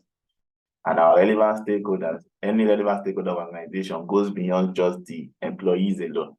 We are talking about probably our investors, talking about our third parties, talking about government, because government will always be an interested third party, or will always be a relevant interested party on every organization. And the reason is simple. so as to know the amount of tax they are going to be getting from us. That's what they are interested in, the government part. And of course, the customers will be interested in what they are getting from us for the amount they are paying to us. Then our third party is just, is a business venture for them. They are also looking for their own share of the cake. So these are relevant interested parties. Of course, these parties, based on the fact that they have different different interests in us, we need to ensure that, or we need to come up with a way and manner in which we are to use information security to meet their needs and expectations. So for the documentation part, it's talking about we documenting all of these needs and expectations from these relevant stakeholders. And also we mapping out ways and manner in which implementing ISO 27001 can help us meet or reach these needs or expectations from these bodies or from these relevant stakeholders. So like I said, we are going to have lots, like the establishment of a lot of documentations when implementing ISO 27001. We have to establish lots of documents. So the way and manner in which we go about establishing those documents depends on that organization. So some organizations could end up having just one document. Yeah, all of these, all the requirements have been captured documentation-wise. Like I said, it's depending on the way and manner the organization wants to drive this. And as an organization that creates documentations for every requirement, every requirement. So for under clause for there are 4 requirements underneath it. We have the context and scope of the organizations. We have the scope of the organizations. We have the needs and expectations of interested parties. We have the ISMS, Information Security Management System. Under leadership part, we have 3 requirements underneath it. We have the one that speaks to leadership commitment. We have the one that speaks to policy. We have the one that speaks to roles and responsibilities. For the planning part, which is the clause 6, we have 3 requirements underneath it. We have the operational planning, and for this operational planning, that's where we have to do something regarding our risk. We do a risk assessment, we do a risk treatment plan. We also do probably the establishment of our SOA. Then, aside from those ones, so all those ones I just made mention are under one aspect of this planning part. So other part is talking about the meeting with the information security objective. That makes it 2. Then the last one is how do we make changes to our information security management. So before now, we don't have that. Before now, the requirement underneath 6 is just 2. But on the new standard, it is 3 now. So it's very important that we understand that these documentations are important. These documentations are important. So you can literally implement all your standard, all your controls. Like you can actually implement it, or you can actually be doing it right. If an auditor is coming to audit you, you want to see what you have done on a document that speaks to, okay, yes, the document will now say that this is the way and manner we want to do it, so that there must be an alignment. So documentation plays a very important role in documenting our procedures, policies, and way and manner in which we want to do things in our organization. Is very important in order for us to be ISO 27001 compliant. So like I said, we can have all of this, or we can be following all of these requirements. But if we fail to document them, that's a non-conformity, that's an issue. So these are the documentation requirements, just like I made mention of. So for the clause 4, understanding the context, so these are documentations that we need to have in place. We need to have them in place. So for the clause 6, like I said, so this is an error. This is an error. So for the clause 6, like I said, we have 3 requirements underneath it. So it's not 2, it's 3. So like I said, the 6.1 talking about action to address risks and opportunities. The 6.2 is talking about information security objectives and planning to achieve them. The third one is talking about changes to ISMS. That is 6.3. So please, let's take note of that. We have 3 requirements under clause 6, and we need to have documentation that speaks to each of them. That's what this is saying. Those are the documentation's requirements. So we need to understand it. Okay, so moving on to the clause. Okay, so for the clause 7, some of the requirements, documentation requirements is resources, competence, awareness, communication, and of course, documented information. Then clause 8, we have the operational planning and control, information security risk assessment, and of course, information security risk treatment. So the way and manner in which this operates is that if you get this clause 6.1 right, if you get it right, then clause 8 will be ordinarily be treated. So what happens is that for these clauses, we plan on how to do this our risk assessment on and how to actually treat the risk. So for the clause 8 here, it's just talking about actually this 8.2 and 8.3 is just talking about how, or should I say the way and manner in which we have operationalized those methodologies that we're going to come up with under 6.1. So the operationalization of it is what is there. So if you check the standard, you might not see any information, like in-depth information about how to go about implementing this. So that means that, but if you go to the 6 points, if you go over to this 6.1, if you address it well, you automatically would have addressed everything that 8.2 and 8.3 will be talking to you about. Then of course the clause 9 is talking about the monitoring, auditing, and of course management review. Then clause 10 is talking about the continual improvement and of course non-conformity and corrective action. So for all of this, there must be a document that speaks to it. Failure to provide a document is a non-conformity. So you might have policies in your organization. So where is the policy? We need to see it. You cannot just say you are communicating the policy virtually. It doesn't really even make sense. Or probably you're saying that, okay, this person is occupying this role. Okay, let's see the communication of this role of this person. Who shared this role with this person? We need to see evidence of these things. So documentation is very, very important when implementing the standard. Okay, so moving on to the next one is the domains. So we are, like I said, we have 4 domains, and under the 4 domains, we have 93 controls in total. So we have organizational controls, people's control, physical controls, technology controls. So for the organizational controls, we have 37. For the people's control, we have 8. We have physical control, we have 14. Technology control, we have 34. In total, we have 93. Okay. So establishing and implementing the ISMS. So for this part here, the documentation part, we also need to establish documentations regarding meeting with these certain requirements. So not everything are we good. It's not necessary that everything here we have documentation. You know, it's not necessary that everything here we have documentation, but there are some specific controls here that would necessitate you to have documents. So an example of this is the secure engineering principle. So this engineering principle is just a document that speaks to the principles all developers in an organization should adhere to. So ordinarily, that means that you must have documented that principle and you must have shared those principles with every developer in your organization. That is the logical explanation. And when we are talking about the physical part now, the physical part is how are you going to protect your organization. So it only makes sense for you to have some policies that govern that, okay, if someone is coming to our organization, this person must sign this person must sign this person must have a tag on. It's very important. It's only logical we have those kind of stuff. So that means that whatever we have documented is what we are going to be translating in the real life.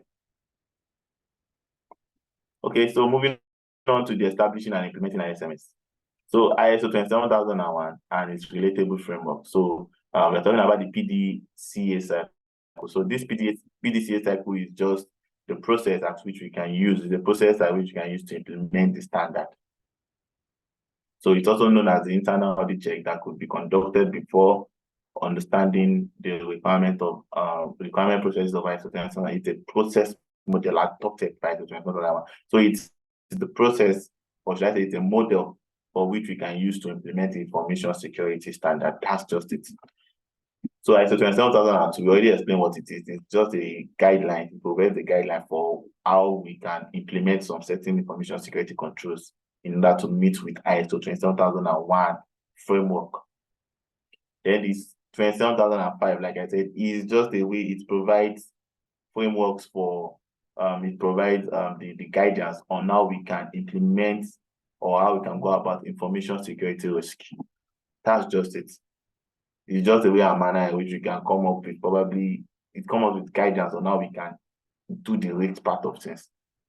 So those two are not auditable standards. They are not auditable standards. They are just guidance. They are just guidance. Then we have the NIST cybersecurity. That is the NIST 800 rather. So it's a practice of protecting systems, network, programs from digital attacks. I already made mention of this earlier. So now down to the PDCA cycle. Like I said, the PDCA cycle is the process model, and in full, it's called the plan, do, check, and act phase, or plan, do, check, and act cycle. So underneath the plan, we have the identifying the business objective. We have, so all of what we're going to do for planning is, it falls under clause 4. It falls under clause 6 too, because that's where we are going to identify the business objective, obtaining the management support. It is also clause 4, clause 5. And also select proper scope of implementation. All of this is still clause 4. Then defining the method of it, that's clause 6. Prepare inventory offset, or all of those things. So, or risk my assessment and all those things. Those are still clause 6. So the do phase now is where we have now implemented all of those things we have planned.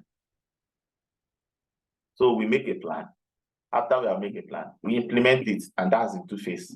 That's where we manage the risk, create a risk treatment plan, set up policies and procedures. So probably after we have done our risk assessment, we have seen that, okay, this place is lacking. Let's come up with a policy. Let's come up with a risk treatment plan to fix it. Then allocate resources and train staff. Probably while we have done our risk assessment, we see that, okay, there are some lapses that are here. And these lapses are caused based on the fact that our staff does not even know what is expected of them. So let's train them. Let's do an information security awareness from top down of an organization. Let everyone be aware of some of these information security risks, of these threat factors, of some of these things that they are not even aware of. Some people do not even know that people can attack them through phishing links that might be sent to their links or to their mail, or probably through their text, even through WhatsApp. They're doing it through WhatsApp now, even through text messages. They don't know. We need to educate them. Then the check phase is to check that everything we have implemented and done, are they working? And that's the clause 9. That's the clause 9 part of things. We check them. That is monitoring of the information security and also preparing for certification of it. The act phase is the part whereby we have seen that, okay, yes, probably all of what we have implemented, we can still improve on some of them. So to me, it's just more of the continual improvement phase for we to continue improving, because by implementing ISO 27001, you should always be ready to improve. It's not something that once you have implemented, you say that is all. No, you still need to continually improve on every planned activities and every activity that I have implemented. You need to improve. The continual improvement part is very, very important. And that's where the act phase comes into. So probably doing a management review, conducting the assessment audit, having a prevention plan, having like a continual improvement log to continue, probably, or having opportunities that you feel, okay, we can do this to improve our systems, our protection on systems and all of that. It's very important that we put all of these things into consideration. And like I made mention of, the PDCA cycle is just the process model for which we can implement ISO 27001 in an organization. Okay, so ISMS, planning for implementation. So when we are planning for when we are planning to implement ISO 27001, we should put in place some aspects, or the ISO 27001 best specifies some best practice for a lot of us. Like I said, implementing ISO 27001 speaks to everyone. So by speaking to everyone, it's directly every department in the organization is involved. So among those departments that are involved is the business continuity part. That's talking about the risk department. So ISO 27001 provide best practices for all of these departments. And some of those concepts or some of those practices that it provides best practices, or some of those, should I say, some of those processes it provides best practice to are this here, which has been stated here. It gives you in-depth understanding on how to come up with your information security policies. It gives you how to go about compliance. It gives you how to go about your physical environment security, how to ensure that every of your utility devices are safe. Your utility devices are probably your printers, your utility devices are talking about your ACs, talking about your probably your solars, talking about your what's the name, your UPS, your stabilizer, all of these things, even down to how we are even the wiring of our organization. Then of course the personnel security, talking about communication, how do you communicate information? So ISO 27001 provide best practices to improve on all of this process. It also helps us even plan our business continuity well, because there's a section underneath this standard that speaks to business continuity. Although for this revised standard now, it has been tilted towards the ICT business continuity. That means how do we ensure that our information security, or should I say our assets, are still in usage or are still optimally used, even when we might have a crisis or probably we might have a disaster. And even after we have, or maybe we have an incident of mention, how do we manage those incidents? So implementation of this ISO 27001 provide the best practice for us to meet, or for us to actually put in place some guidance or probably some controls to meet with all of these processes, or to improve these processes in an organization. So planning. So I think this is talking about the planning phases, okay? Okay, so we already made mention of this during the planning side. So it's saying that in all compliance and certification, consideration of the organization size, that's what, so this is just explaining all of what is here. Identifying the business objective, obtaining management support, and all of that. That's what this is saying. That's what this is just bringing more light into. As in all compliance certification activities, consideration of organizational size, the nature, of course, you have to understand the business you're actually going to implement for. Because businesses differ from each other. So the way and manner in which you're going to implement for one organization is definitely going to be different from how you're going to do it for another organization. So these are talking about the most important departments that we need to be vital, the departments that are vital towards meeting with the standards.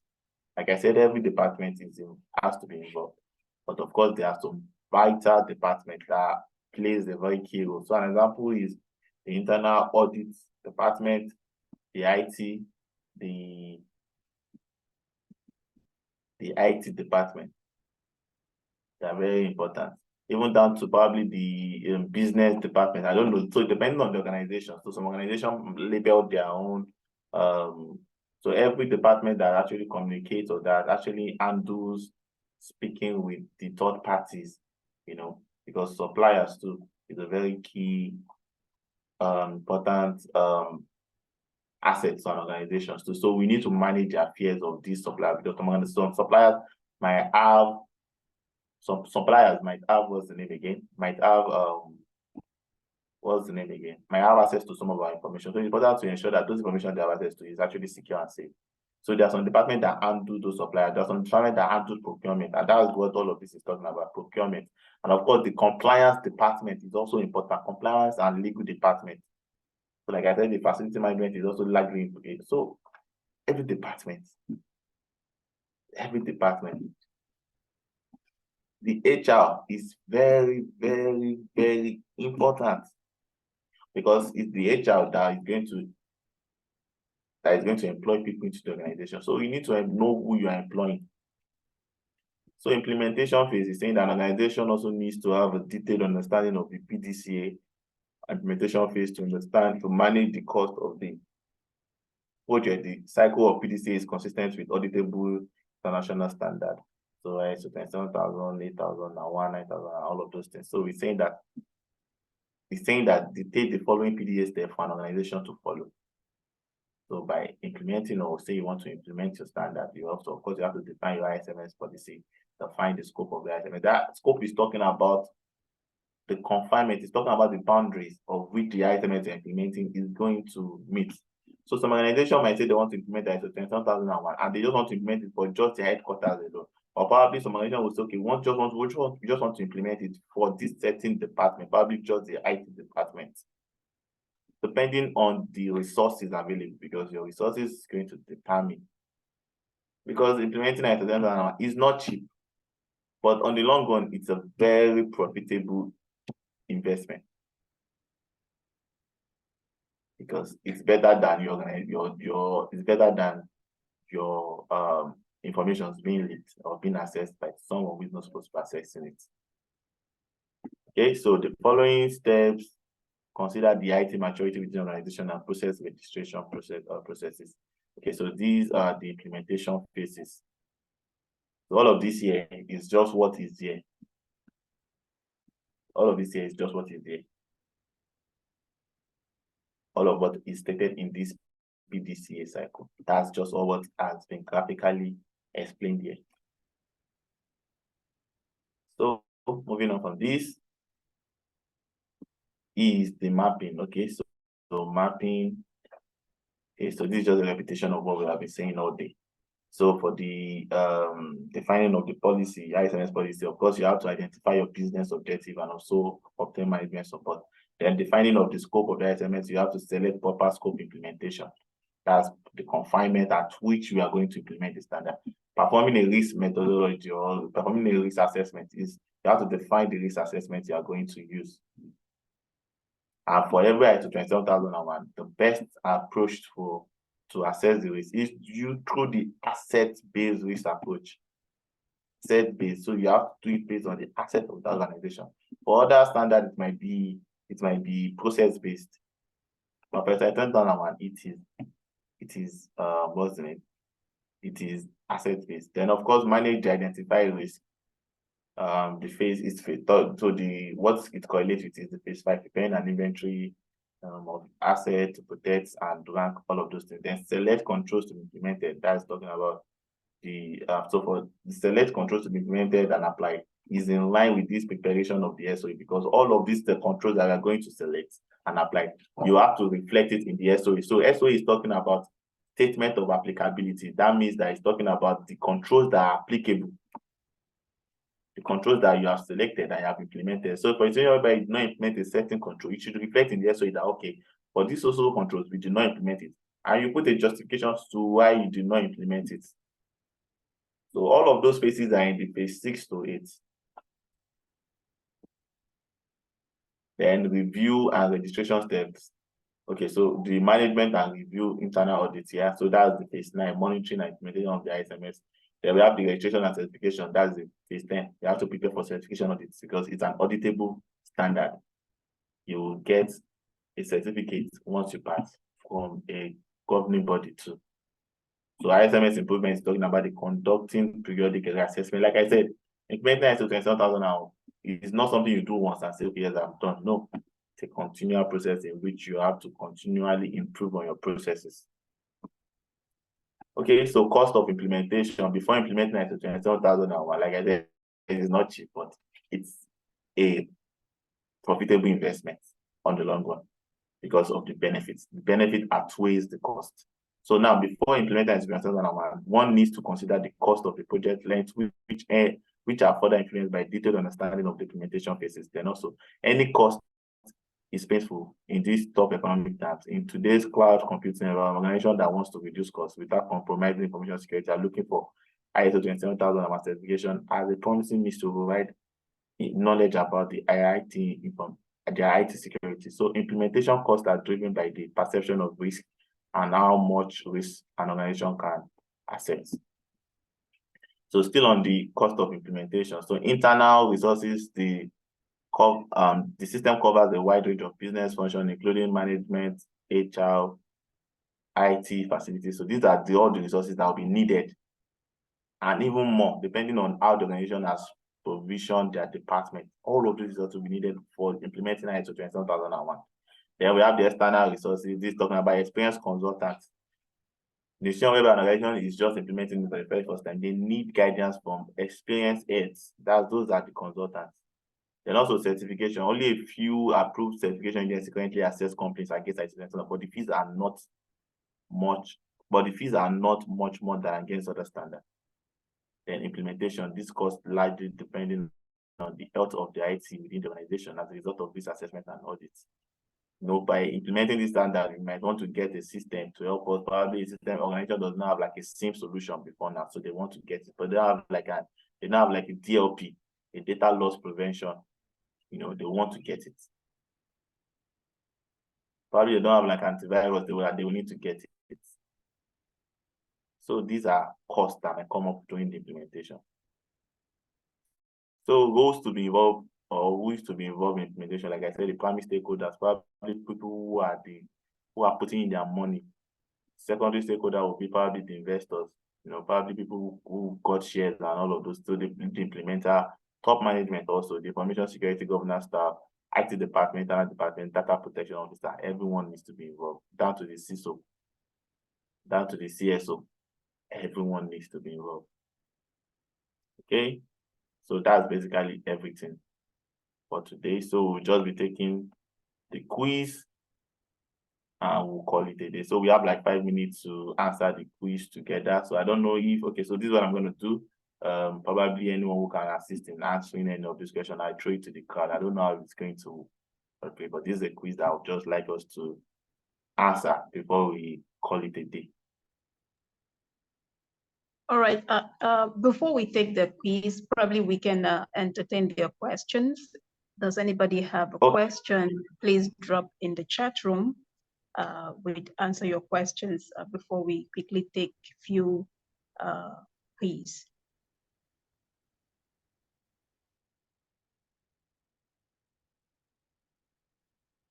Okay, please. Okay, so I think I have to go to the chat room.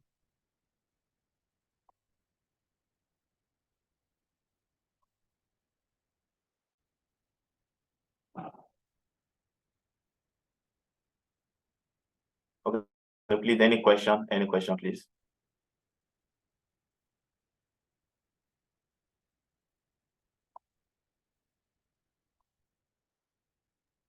Please feel free to ask your questions.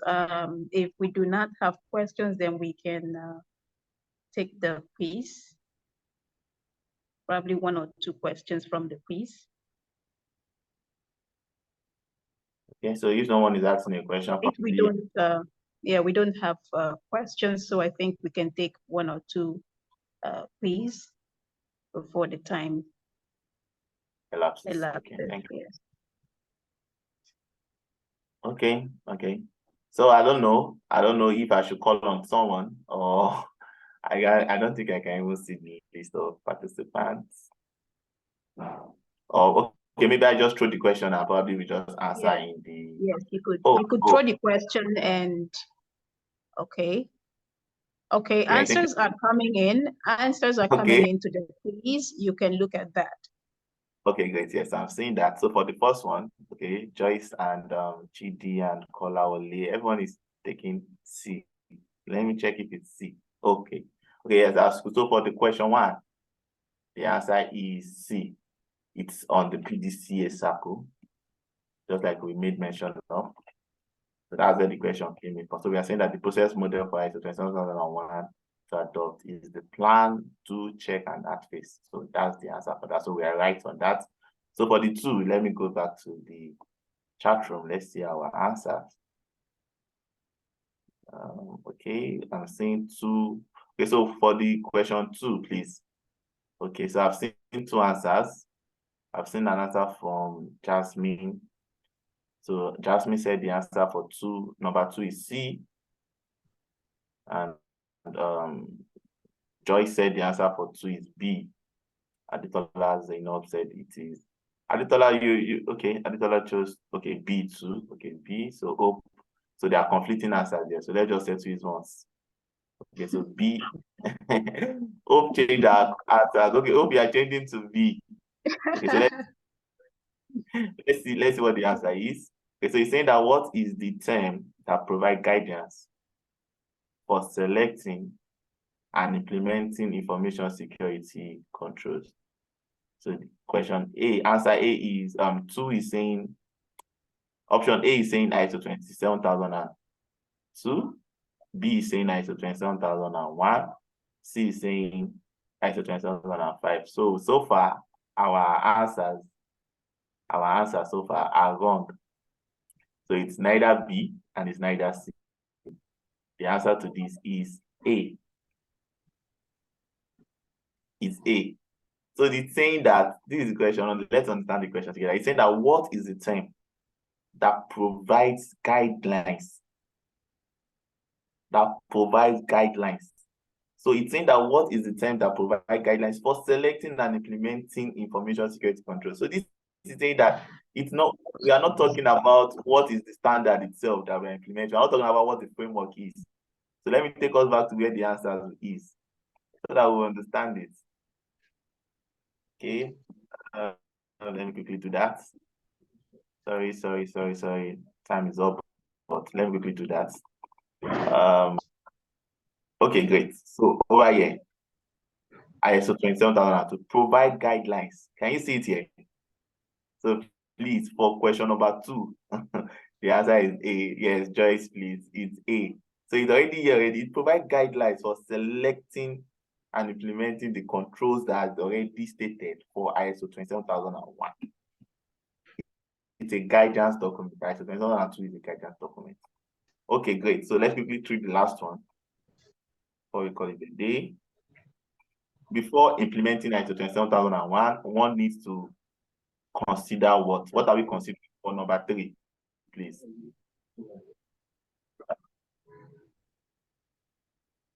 Okay, I just drop your answer. Okay, Hope is saying C. Okay, Hope is saying C. Okay, Eric is saying B. Ebony is saying C. Now, before 2001, one is so let's go back to what our document is saying we should consider. Okay, an organization. Okay, this is informative. Okay, so that it won't be like I'm just giving the answers without having a backup.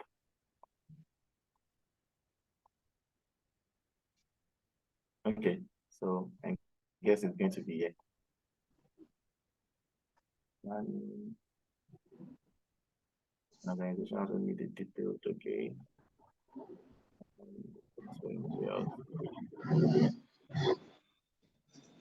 Okay, so it's over this saying that before implementing ISO 27001, ISO 27001, one needs to consider the cost and project length.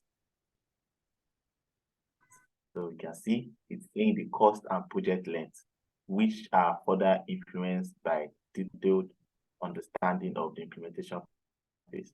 So now judging by this statement here, if you have to go back to the question, so it's saying that before implementing ISO 27001, that this is before implementing, before we implement it, not probably when we have said, okay, yes, we have approved the project and want to implement it here. So before, because by implementing the standard, by implementing the ISO 27001, the first thing we do when implementing it is to do like a risk assessment. So we don't do a risk assessment before. We do it after we have already approved that, okay, this project, we need to approve it, we need to implement it. They have approved it already. So it's until when maybe they have approved the project, okay, let's implement this ISO 27001. That's when we can go about doing the risk and threats, risk assessment. But before, it's always the cost and project length. So that's the answer for that. Okay, so that's it for me. Thank you, everyone. Thank you. Right. Thank you. All right, thank you so very much, Abiodun. It's been a very informative session, and yes, we've come to the end of today's the second session rather. So we can all appreciate Abiodun with a round of applause and in the chat room.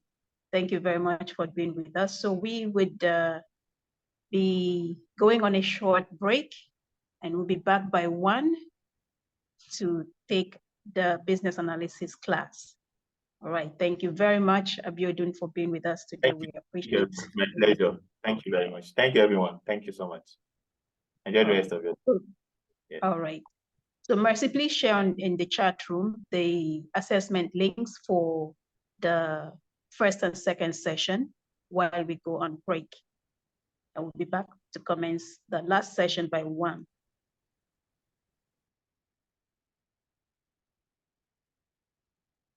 Right. Welcome back to class, and without wasting of time, we would like to move straight to the third session, talking about business analysis, and we'll be having modeling business systems. Okay, so our next trainer this afternoon to handle the business analysis session of our class today. If not everybody, most of us on the call would already know him by name, Mr. Kingsley Ezurike. I think he was with us. He was the first trainer for business analysis when we started. Okay, so of course, brief intro again. Once again, Mr. Kingsley is a business analyst. He has successfully implemented the Odoo ERP for several organizations and also the TOGAF ISO 23001 and lots of other organizational development trainings. So Mr. Ezurike, you're welcome back to class. Thank you for being with us today. Yes, everybody, you can give a round of applause as we welcome him to class. And you can take it up from here. Welcome to class, and yes, let's take it up from here. I hope you can hear me. All right, you thank can easily you. Good afternoon, everyone. I hope I am being audible enough. Sorry, I lost my voice. Okay, I don't know if I'm being clear enough. Yes, all you're right, audible. thank you. Okay. All right, so I want to believe it's been a great session all the while. All the trainers, everyone have been doing justice to, what it is they're supposed to deliver in the course of this training. And I want to believe it's not just, we don't just come and go without having the impact that, which is the core thing why we are here. So the name of the organization, Transformation College, truly, I believe in all of this training, there has been some transformation around how we do things, what we do, and a whole lot around our life as it is. Right. So going forward, we've been having series of business analysis sessions. Mr. Orlando, Dr. Orlando, did justice to the first day. Subsequently, I believe every other trainer have delivered value to you as it speaks to business analysis. In our previous class, I want to believe there's a whole lot to indeed that speaks to who our stakeholders are, how we can know our stakeholders and all of it. So today we'll be looking at modeling business systems. How do we put clarity to the issues of our stakeholders? How do we understand, what they need us to do for them? Because I always say this, business analysis or business analysts, we are basically problem solvers. So, and it is expected that we need to break down these things. We need to make all of these things broken down properly to make sense to our stakeholders, to also make sense to us, right? Because, yeah, when we put clarity to things, and clarity in the sense of business analysis is not just in words, right? You need to model things, you need to break down things, you need to, put visuals to things, not just, saying things or putting up a whole lot of write-ups for reports. No, things should be broken down visually as it is. I believe things around techniques to doing this, how to go about this, was touched in our previous classes in the business analysis section of this training. All right, so going forward into modern business systems, we need to understand that the work we have to do is to address problems.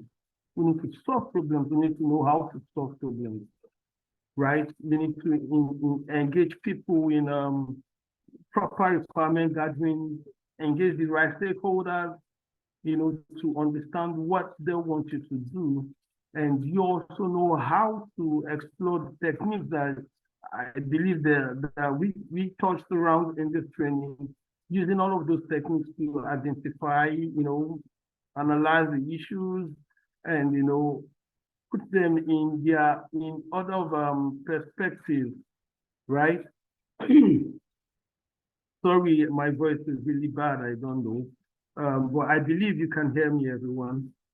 So please pardon me when I try to clear my throat, just so I can communicate properly. Are we good? All right. So you need to know how to analyze things. You need to know how to put things in their perspective, and also that will guide you on how you can, solve the problem or deliver value or solution to the problem. Okay. So yeah, I also want to believe that things around techniques in how to do this was taught in our previous classes. So we need to take further how to approach these things, how to look at stakeholders' view, because they are, how they see things or how they understand things differs from how a business analyst sees things and how a business analyst approaches things, right? So you need to engage them properly. You need to ask the right questions. You need to know what their needs are. You need to prioritize them, And at the end of the day, you see that you're driving or heading towards the solution of what the problem is, right? Right. So yeah, it is very key that we adopt a broader perspective to understanding the needs of the organization. Why am I engaged? Why am I here for this organization? What is it I want to do for this organization? How do I go about achieving all of these things? What is the aim that I am here? Are we good? We need to always ask ourselves these questions in any engagement that we find ourselves. So all of these techniques for understanding and modeling the why and what of the business systems are the central focus of what we are doing today, the modeling. The modeling speaks within the why. Why are we here? Why are we in this engagement? What is it I am to do? What is the time frame that is expected of me to do these things? What are the key stakeholders? What is the main thing that I am to do? How do I model these things? How do I break down these things? So that's why we are here. That's what we'll be doing in this few hours in this session, right? So to illustrate these things, the why and the what aspect of things, we need to consider in this page now, like in this chapter right now, we need to look at a clear scenario of a pen company, right? People that manufacture and sell pens.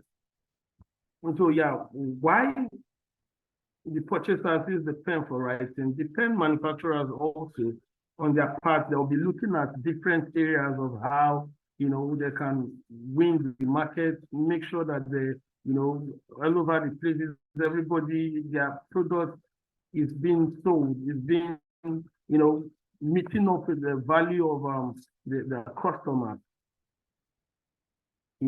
Yeah, they'll be looking at offering well-engineered, beautiful pen and all that, so they can mass produce or go big into the market.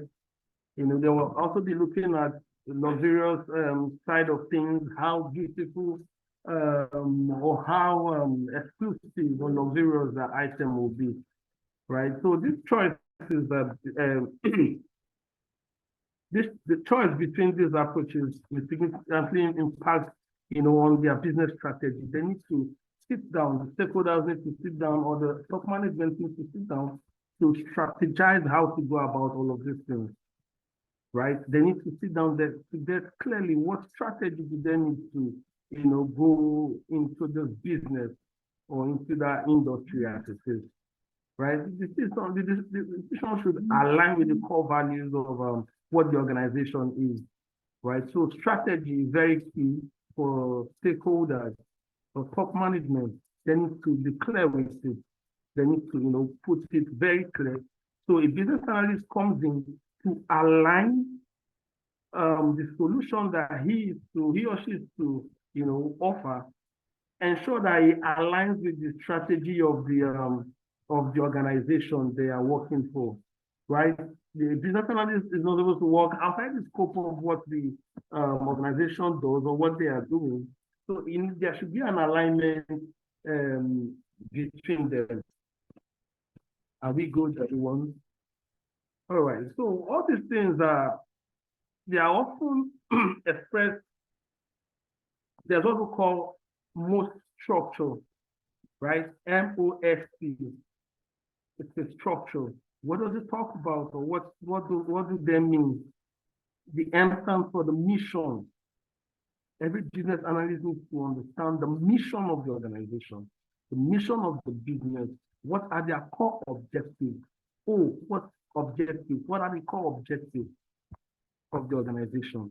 So, you know, getting all these things, what are the strategies? What is the strategy of the organization? And the tactics they have in place in the organization. When a business analyst does understand all of this, you now see the approach to modeling what solution you're to offer will be clear to you and, you know, to the stakeholders and each other, right? So it's very essential that you understand this model to ensure that any changes in harmony with the organization's intent is not, you know, you don't go out of what the organization stands for. So you need to understand these things. You need to understand the most structure, MOST. Have it at the back of your mind, every business analyst on the call, right? Very key that you get to understand the mission, the objective, the strategy, you know, and the tactics of the organization. So the structure reflects the overall values of the organization, just like I said, right? The value of the organization sits in their mission statement. What is the objective? What strategy do they have? And all of that, right? So yeah, this structure, have it at the back of your mind, it sits within every organization. It speaks to what they do, how they do, and all of that, right? So all the stakeholder viewpoints, all of these things, understanding this, the stakeholders, what their thoughts are, is very, very key for us, right? It will help in, you know, adding value, meeting up with the aim for why we are there. The recommended value will be, you know, given or delivered as it is, right? Okay. So therefore, before proceeding to modeling business processes, it's very crucial, it's very key that you understand or gain clarity of what you're to do. Gain clarity about the values and beliefs of the stakeholders involved, right? What is the strategy? You need to understand, they need to have a clear understanding of what they are. Because the understanding serves as the foundation for you to model properly what solution or what value you're to give at the end of the day. You need to get clarity of what is their strategy, what is their mission, and all the senior to do. Proper requirement gathering has to be done. So you can be able to model the business system as it is. Are we good, everyone? So yeah, there's a subsystem methodology by Peter Checkland. So Peter Checkland, came up with a methodology in Lancaster University in 1981. He had some group of persons that sat down to look at things. They, carried out some research, carried out some study, and at the end of the day, he developed what is called the subsystem methodology. He got to, follow the tradition of our system thinking, right? How does organization work? How did they, how did they, get to come up with strategy, missions, and all of that, right? So he sat down and, put up some things together. At the end of the day, it's called the subsystem methodology. The subsystem methodology. He also showed that, much previous work in this area had taken a hard approach and had assumed that the goals and objectives of subsystems were clear. So just in my previous statement, clarity to things, clarity to strategy, clarity to what the organization and what they do, and what it is they want to do. Having those things clear, makes you analyze or deliver your job effectively and efficiently, right? So where the problems are not clear for you, there will be problems. There will be issues, there will be struggle. You won't get to sit well in delivering your solution, right? So clarity to how what it is you're doing, all of that has to be gotten, right? All right, so Checkland proposed this system. It's a way of modeling business by Peter Checkland, which is called the subsystem methodology. So we can see what I have on my screen. I don't know if there's any question. I don't know if I'm being too fast. Are we good, everyone? I hope I'm not being too fast or, not being audible enough because of my bad vocals for a couple of days now. I think we're good. All right, thank you very much. So look at what we have on my screen, a real-world situation of concern. So we all know that everyone has their choices in life. Everybody has a goal, everybody has plans, everybody has, in the context of businesses, every organization has what they do, how they do things, the culture, the strategy, and all that. So you see that, in having all of these thoughts, you get to understand what you're to do, the system, how you do things, since you do activities you carry out. What are the purpose of those activities? So you need to check that. You need to see that, okay, it goes down to you having to compare models of how you want to go about things, how you see things, what you feel, that should be done, right? And also defining actions of how to improve on that situation or how to improve in your business and all that.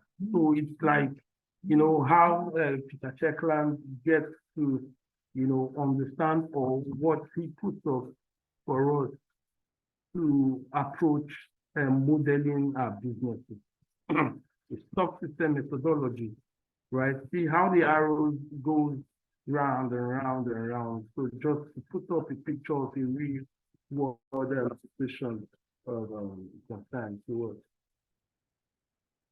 So yeah, there are views. There's what is called world view, right? Of which gives rise to conceptual systems that could shape the future of the business situation. Right? So the investigation of the situation is followed by speculations around different world views. There are views around the world, which each gives rise to a conceptual system that could help shape the future of the business situation. So what issue, what problem the business is having, what need is it that, that made them get you as an analyst to solve for them, right? So you need, there are views, if you don't get them clear, approaching those solutions will not be there. So it's very possible that this system can be used to identify opportunities for improvement when they are compared with the situation that exists. So when you look at people's views around the world, yeah, it also guides you. It also, you being a professional, you understand what the situation is instead of even speaking about it.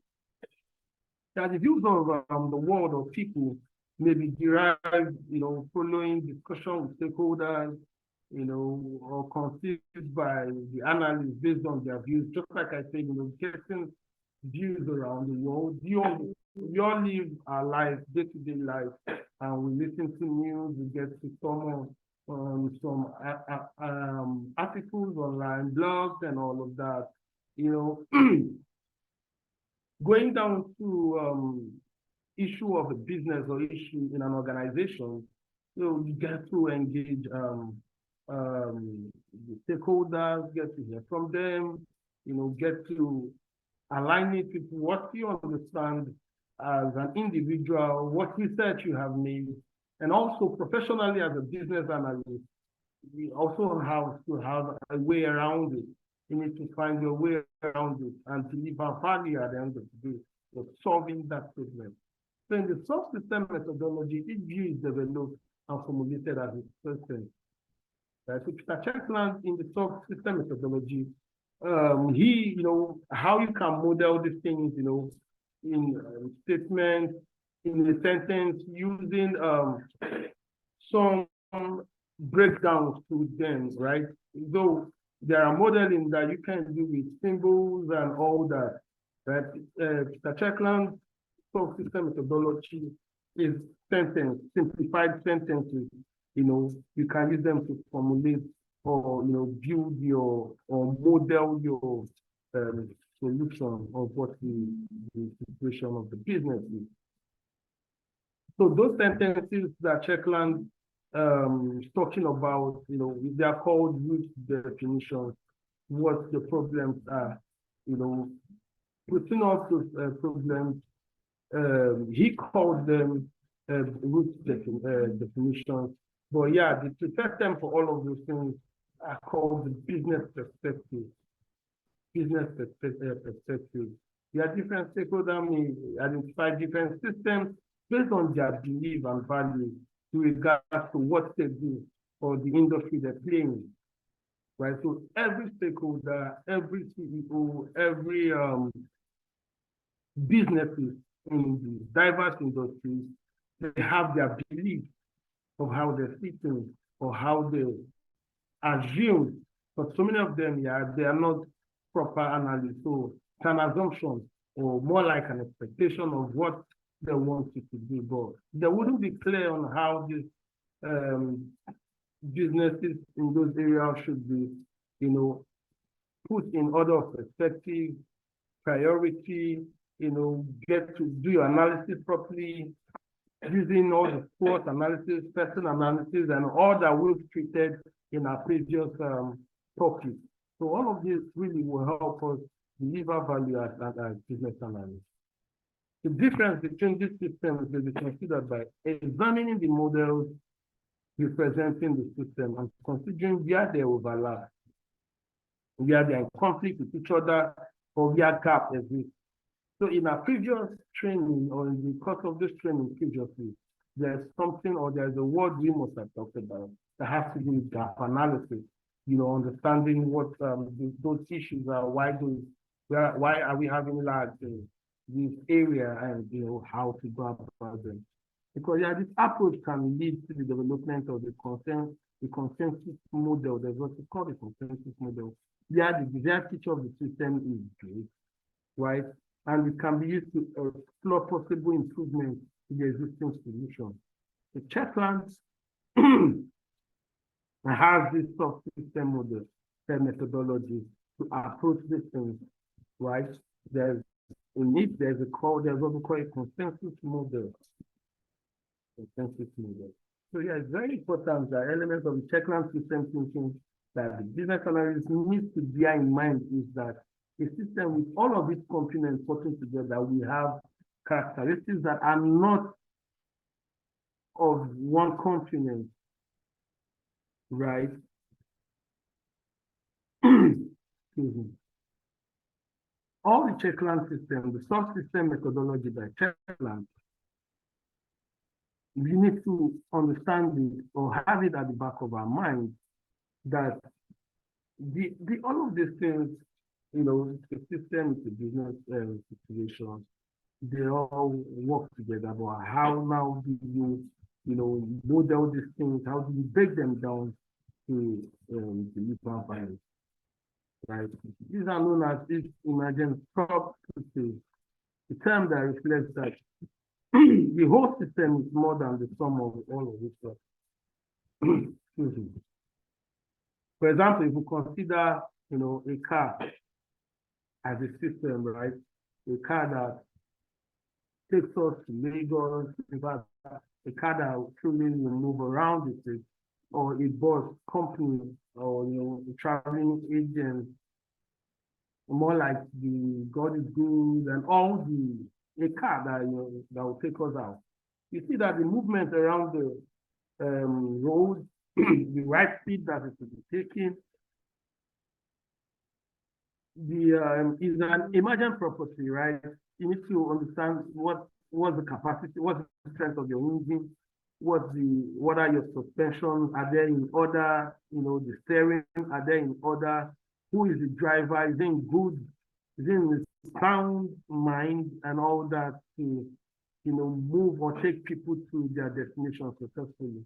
So you see that all of these things need to be considered. If you don't put all of those things at the back of your mind as an analyst, there might be issues, there might be problems, right? And when the problem is there, you see that there will be a lot of damages. So the business analyst needs to understand all of these things.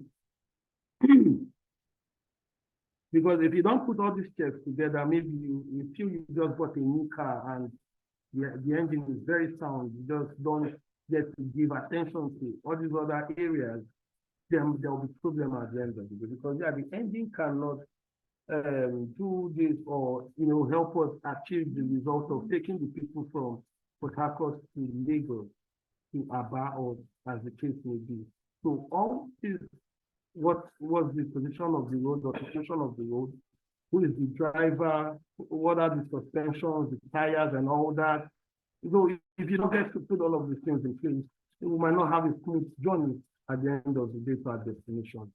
So a business analyst has to be aware of these things, right? A business analyst has to be aware of these things. There might be undesirable as well as, you know, desirable. So if you don't get to checkmate all of these areas, trust me, you might not get it right at the end of the day. So I talked about perspective. So modeling business, there should be, you know, what we need to understand what is called perspective. Perspective, business perspective. So the starting point in identifying and analyzing business perspective is the stakeholder analysis that was discussed in chapter 6. I believe there's a whole lot of stakeholder analysis that was done in our previous chapter. So maybe we can go back to them at the end of this. So have this material, always go back to them, you know, just to put yourself in a good position as business analyst, right? So the key stakeholders should be asked how they view these things. You know, from their own perspective, the purpose and objectives of the part of the organization that is within the scope of the change. For example, so if you get to engage properly the stakeholders, you get to understand what the need okay, what is this thing? How do you see this thing? You need to get to hear from them. Because we don't get clarity in this, in their needs, how they want to do this thing. You can't try to deliver value or adequate value to them or effective value to them. So understanding their point of view, ask the right questions, will put you in a good position to approach solutions to them or deliver solutions to them. Yeah, so this is we are trying to look at an example of bank tellers handling in the branches of a bank.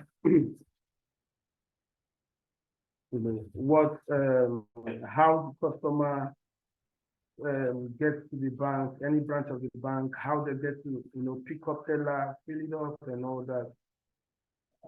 So you see that we don't get to lose track of how that process should be done or how to go about that process. One, because of we need to guide a customer on filling bank teller, right? And at the end of the day, we will not get to put or ensure that we are not having risk or putting some of our information to risk or the cash in the bank itself, leaving them in one mistake that we might get them lost or somebody move them at the end of the day. And so there should be a proper, putting into perspective how all of those processes should be done. The other side of the bank also is the business development manager in the bank also, trying to encourage customers how customers should,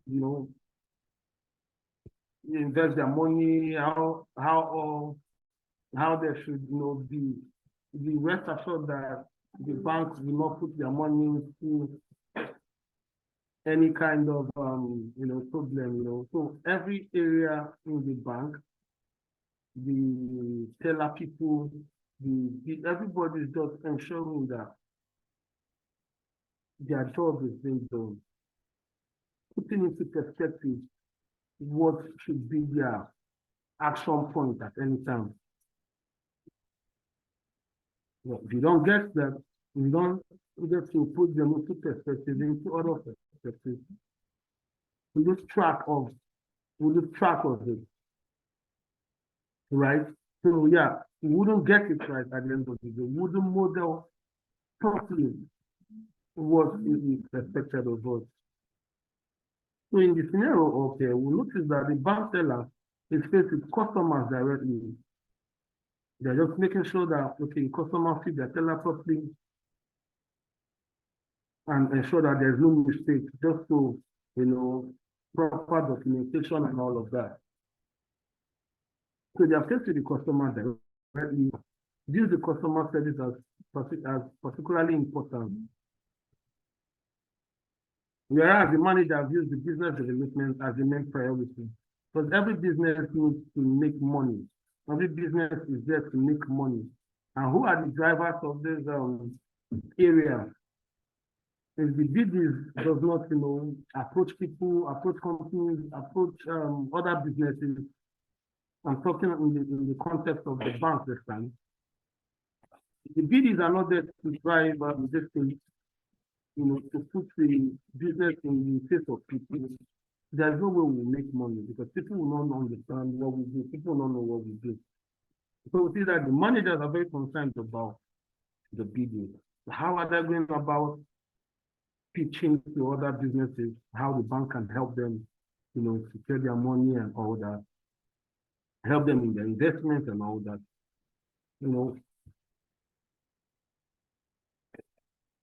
These things are very key. So in our perspective, business perspective, the managers are very, very concerned about the BDs. They put them as priority. So in that order, putting your business, managing your business in order of perspective, in order of priorities, you get to know how to tackle loopholes, how to know areas that are not doing well. But if you don't put them in the other perspective, your business will not be strong enough to stand the test of time. That's why it's expected that a business analyst is not just limited to any industry. We are just needed. We are like the forefront of every organization. So my consider which perspective is right, but it is likely that their both are right. Yeah, both of them are right, but you need to put them in other perspective. And that in studying the bank business system, the analyst must take both into account. So the analyst is not just looking at the business alone. The analysts are taking into perspective how the customer service people manage customers. How do they ensure that customers are well guided not to, go wrong or put their business into problem? The business analysts also have to understand how the BDs are doing their job. How are they going about it? So all of these are very key and important for the business analyst to look at and also deliver a solution of value for what he or she is expected to do. So the subsystem methodology offers a useful framework for defining and analyzing business perspectives given by the CAPO. Yeah. So there's an element, the CACWE.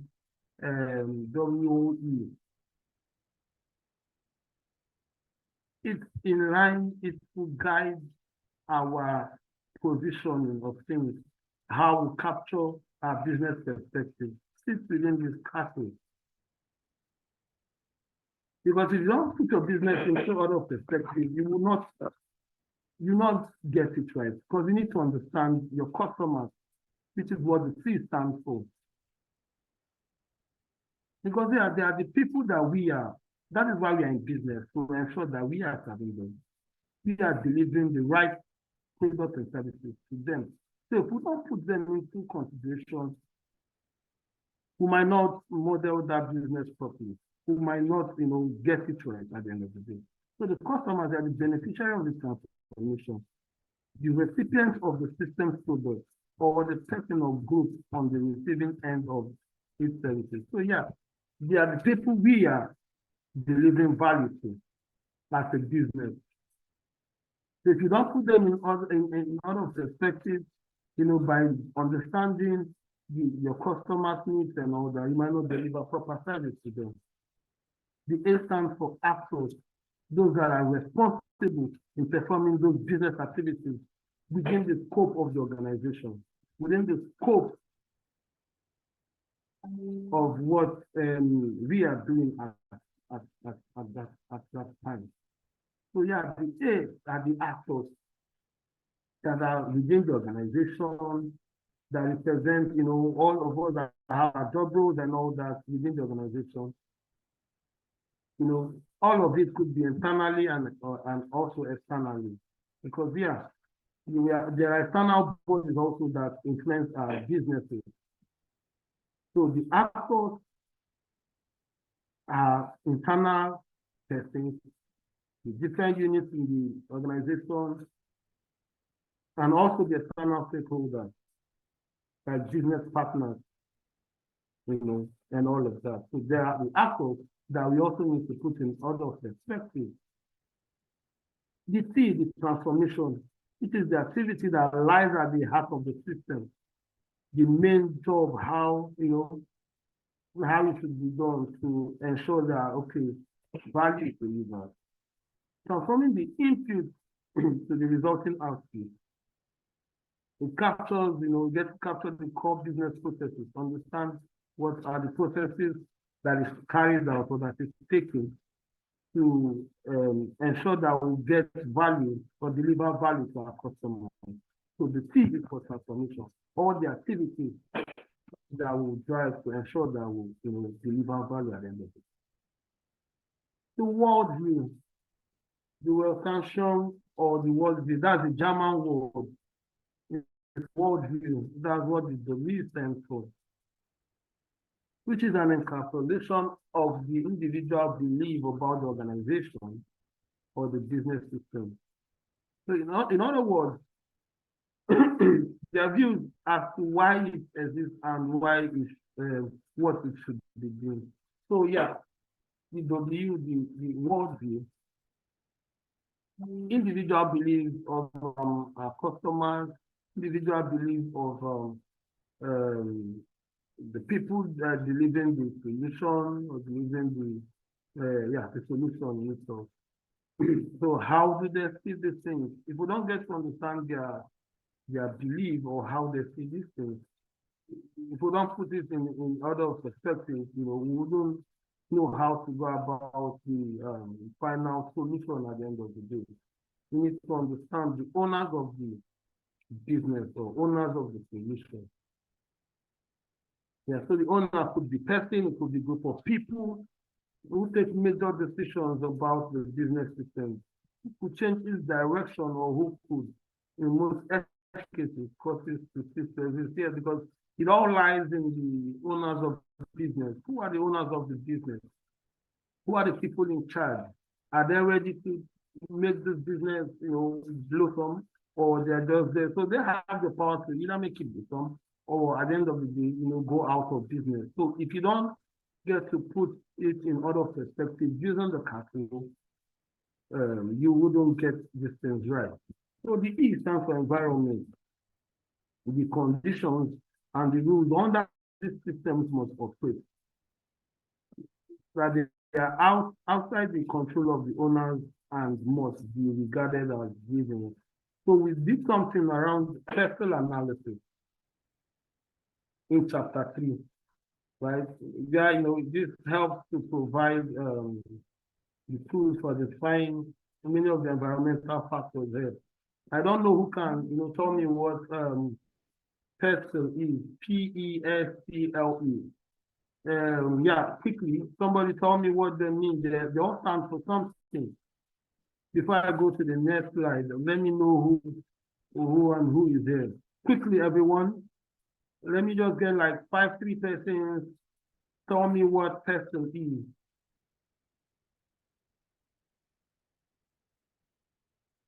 The word PESTLE, what the P stands for, E, and all that. Yeah, let me get to see people's responses. Am I getting any response? Quickly, everyone.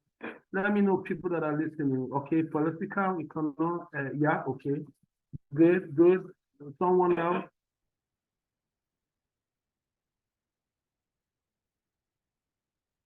Beautiful. Wouldn't it be nice to just get them down, like, before, I don't know, I'm trying to peep somewhere for what it is, but it's fine anyways. I need another response. Thank you, Anikwe. Okay. But it would have been nice if you put them in order of, as we're talking about modeling. So model these things in order of perspective. There's a P, there's an E, S, T, L, E. So in that manner, let me have what they all stand for. I wouldn't want to have them differently. Somebody said, they couldn't say social, political. No, so put them in order of perspective for me. Thank you. Quickly, everyone, we'll have 2 questions respond to this. Where are the responses, please? Beautiful. Thank you, sir. Thank you, Mr. Goldstein. Thank you. Beautiful and quick. Nice one. So yeah, this is how it should be. In order of perspective, I like that. So the personal analysis. Am I getting another response? So yeah, the personal analysis is very, very key. It's something that we always consider when, approaching or putting into perspective the environment, the environment. So the personal analysis is what we should always, have at the back of our mind.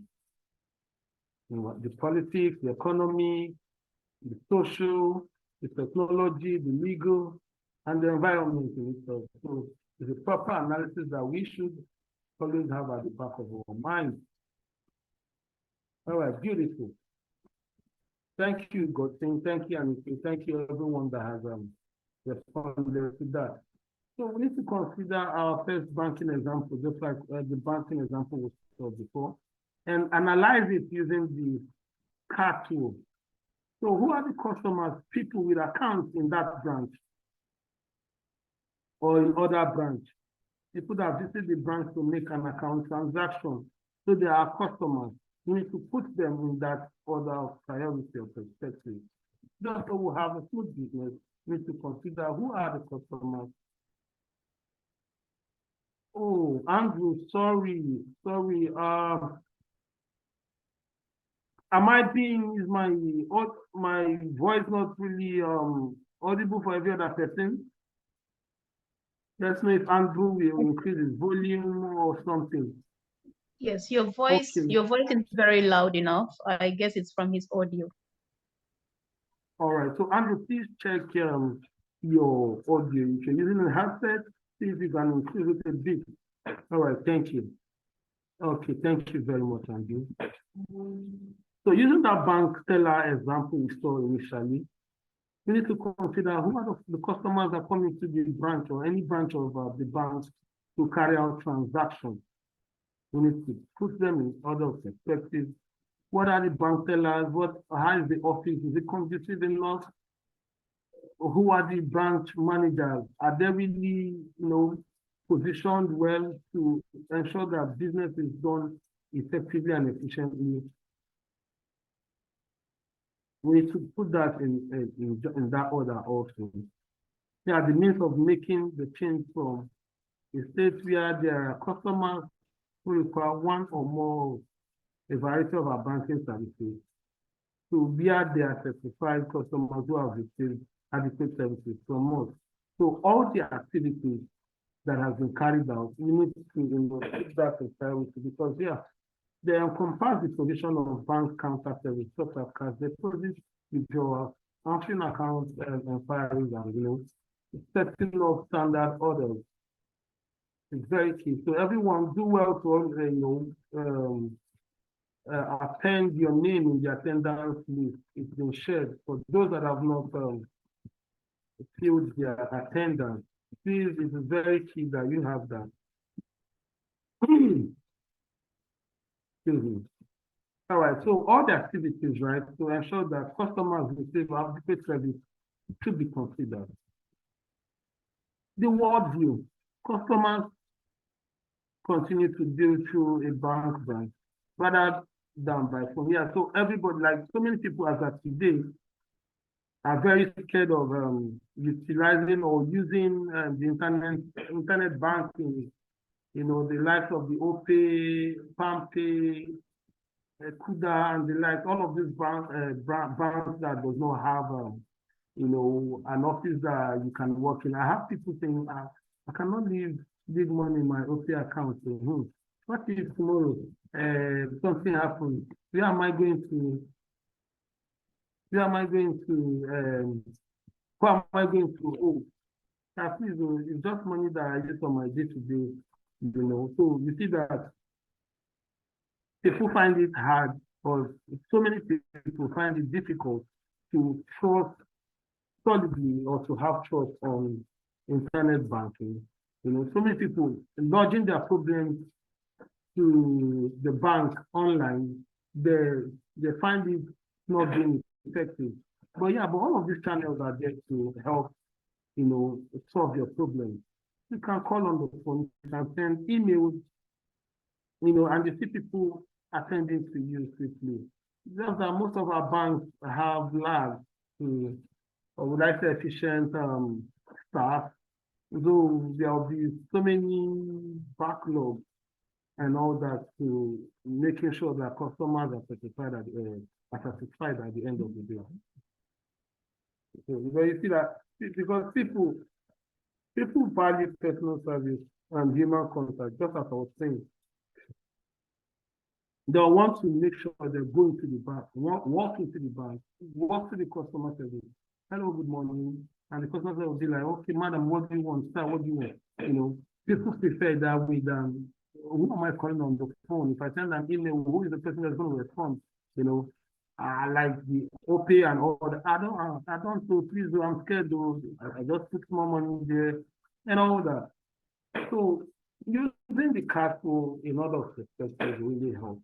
So we looked at the transformation, we talked about the people's view, world view, which is what this word stands for. It's a German word for world view, right? So O is the senior, the owners, the senior management, the owners of the business, right? The chief executive officer of the bank. So it is better to identify an individual for this rather than a group, you know, for the sake of clarity about their authority and accountability for the system line. Fine, we can have a group of companies, but you know, there are key people that are sitting within this the decision-making side of things. So as a business analyst, you need to prioritize these things, put them in order of perspective, know the owners, so you can always speak to them to get proper response, you know, as it is. So the environment, what are the government policies within the banking system? You see that in the environment, you also talk about the first thing. You see that P, the policies, what are the global banking crisis? What are the political effects around the banking system? You know, what crises politically that are affecting the banking system? Economy, what is the increasing use of online services? As business analysts, if you don't put this in this perspective, you might not get it right. What are those online transfers, electronic fund transfer? How effective are they, right? What are the financial regulators, you know, that fix the legal, right? Or the legal bodies, or how are they? What are the things they are doing at the What are those policies? What are those you know, things that are updated? You need to see all of those regulatory bodies. You need to, you know, put the personal analysis in at the back of your mind, right? And the environment in itself was the behavior of the anti-capitalist protesters. So in delivering or carrying out business modeling, all of these things, all of these should be looked at, should be considered as business analysts. Every business analyst should have them at the back of their mind. Because when using this castle methodology, it is important to begin by understanding the worldview, because that is where the belief, you know, that's where the belief of what the thing is live, right? So yeah, we need to use this methodology to always ensure we drive house value at the end of the day. After this, it is useful to define the transformation and the customer, and then to consider the actors, owners, and the environment. So this is very key. Everyone have this customer methodology at the back of your mind also, right? It will guide us to carry out proper business modeling as it speaks to you know, how we capture perspectives in our business. So checkland definition is developed as a sentence, just like I said before, that ties the castle elements together. We've seen the banking example given above. You know, this will be as follows: the branch in using the castle system, the castle element. The branch is a system controlled by the bank chief executive, which is O. So in other perspectives, we are now driving these things or capturing them as it is. So we are the bank tellers, which is the back office, the staff and all that, and the branch management, which is you know, provide services to our customers in different branches and all that require services with the bank counter, such as cash deposits, transfers, and all the activities that is being carried on over the bank in order to satisfy their needs within constraints imposed by the government services, government policy on banking regulations, right? So the global banking crisis, increasing use of online services, increasing electronic fund transfer, and increasing regulation by financial regulators. So all these fit within the castle.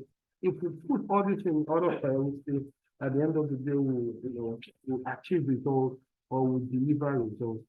Sometimes this perspective developed for key stakeholders are so different that further progress is impossible. For instance, if one director of the company says that they are in the grocery business, but another asserted that they sold stationery, then clearly it would be difficult to get any further in the analysis unless and until these different views are reconciled or one stakeholder was able to overrule the other. So you see that in the case of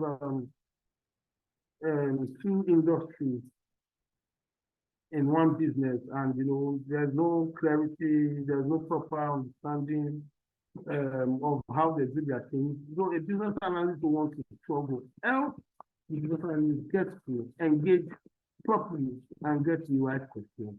Putting all this in order of priority, order of perspective, so they will know how to approach solutions to what is expected of them.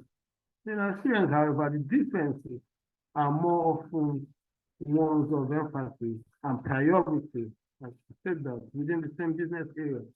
So in this case, the implication of the perspective can be developed using business activity models. There's what we call BAM, business activity models, right? Business activity models, and this can then be used to consider what the organization is about and to generate discussion about the nature of any changes that will occur.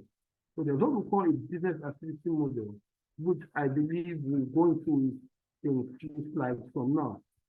So business activity models capture what the business is doing, what are they doing in the business, how are they doing that in the business. Oh yeah, this is the next slide. Business activity model. So it helps us to carry out modeling properly for all the business processes. So what is a business activity model? It is not a model of the organization's business processes. Such models are described in the next. Okay, we'll get to see that. A business activity model is essentially a conceptual model,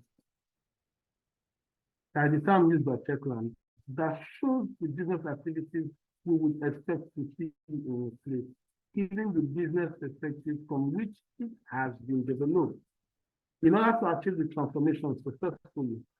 So developing a business model, therefore, requires the analyst to use both analytical ability and creative thought. Right? So it's expected that business analysts will be smart enough to use analytical ability, his ability to use techniques, his ability to use all the tools that have been talked about in the previous sessions, and also being able to be creative. You'll be able to develop a proper business activity model. So we need to ignore as far as we can what is going on in the organization now, and instead should consider what ought to be present based on the business perspective. So understanding what the business does, the mission, the strategy, what every business does, it will now guide you to be able to understand what their problem is, and at the end of the day, recommend or produce solutions after putting into consideration the business perspective. So you'll be able at the end of the day to model or deliver what the business needs at that moment. Are we good? Any question or something? Am I being too fast? Hope we are together. Everyone, I need the response. Are we together? Hope we are good. All right, thank you, Gordon. Okay. So in fact, The business activity model develop the business perspective, the root definition, or review the activities that comprise the systems and the stakeholders. So there are principles, that are underlined, in approaching business activity model. There will be one business activity model for each business perspective.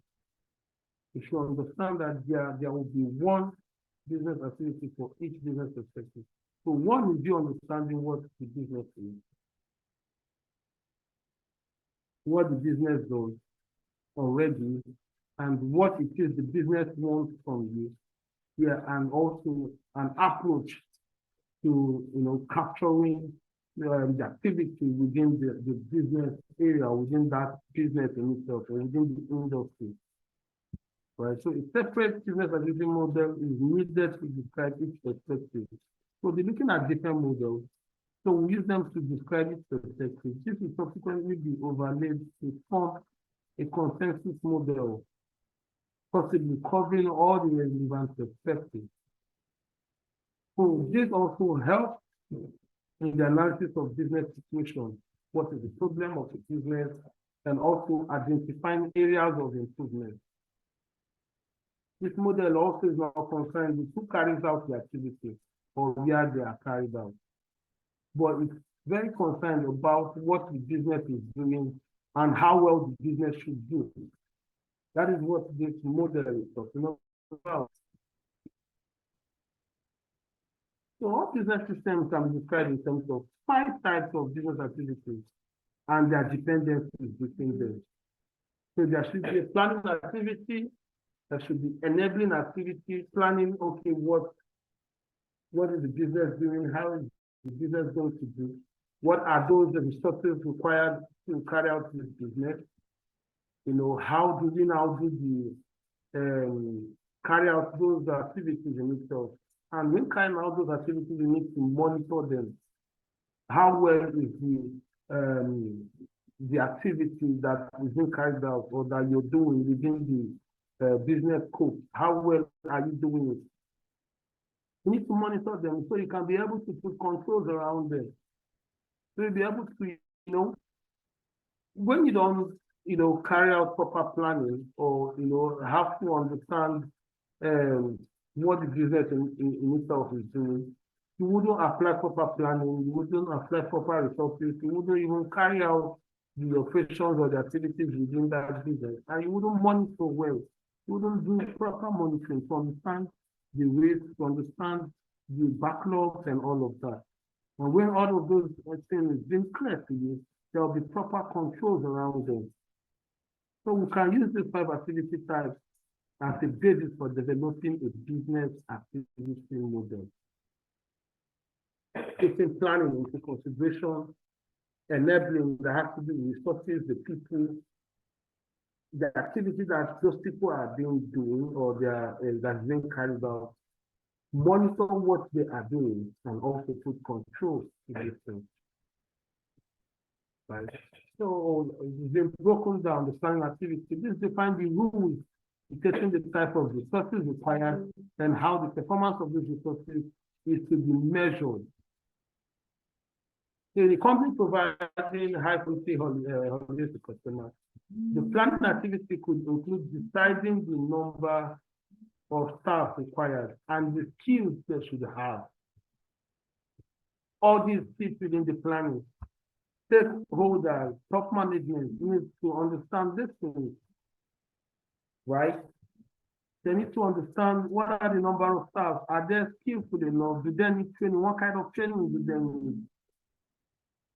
And all that. You need to decide the marketing policy and all of this. So within the planning activities also, performance expectations should also be set. For example, we identify a planning activity as deciding staff requirements, then we will need to expect the activity to include metrics, KPIs for staff, right, and their skills. So if the worldview for the organization is based upon a belief about customer wanting high quality holidays, excuse me, Then this would affect the decisions made about staffing.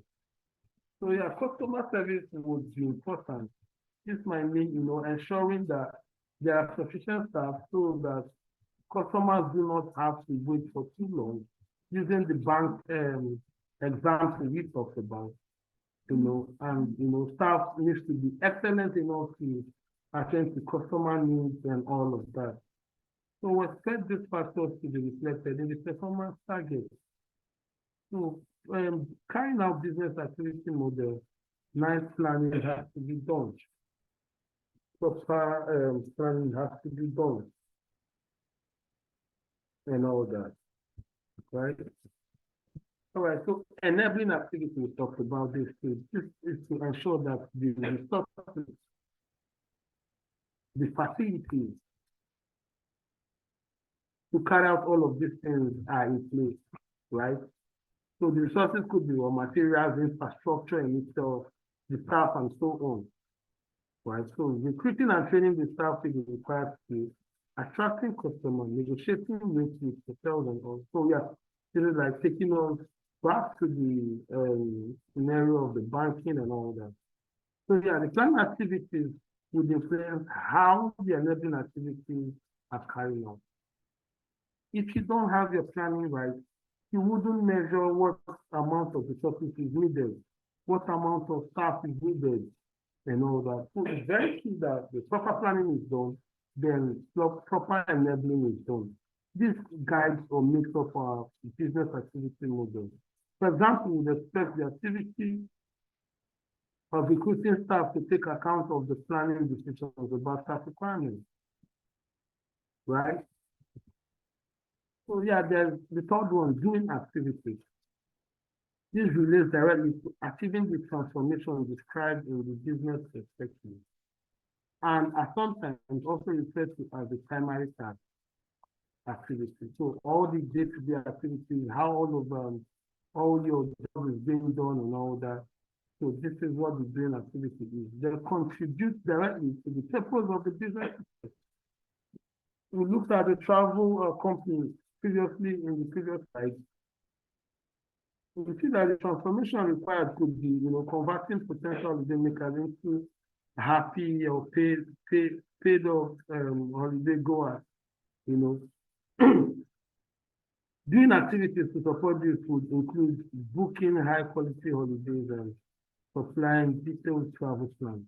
So this is, explaining more of the example we used previously about the travel company. So there's another fourth one within the 5 perspectives. Monitoring activity.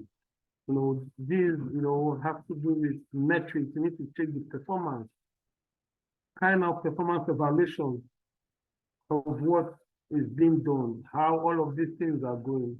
Is it meeting the objective of the business? Is it meeting the target of the organization and the expectation of the organization? Such activities could include logging, inquiries and holiday books. So in the context of the example we use, so we explain it further that, carrying out monitoring, it includes logging inquiries and holiday books, and comparing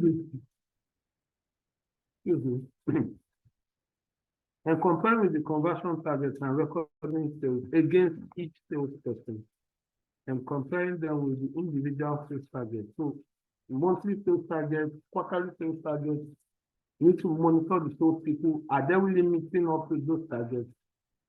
And you need to define how can we now, what should be done for us to be able to meet up the targets. So as we are concerned with delivering high quality holidays, we would also want to monitor the level of customer satisfaction with aspects such as the service provided, the hotels and the airlines.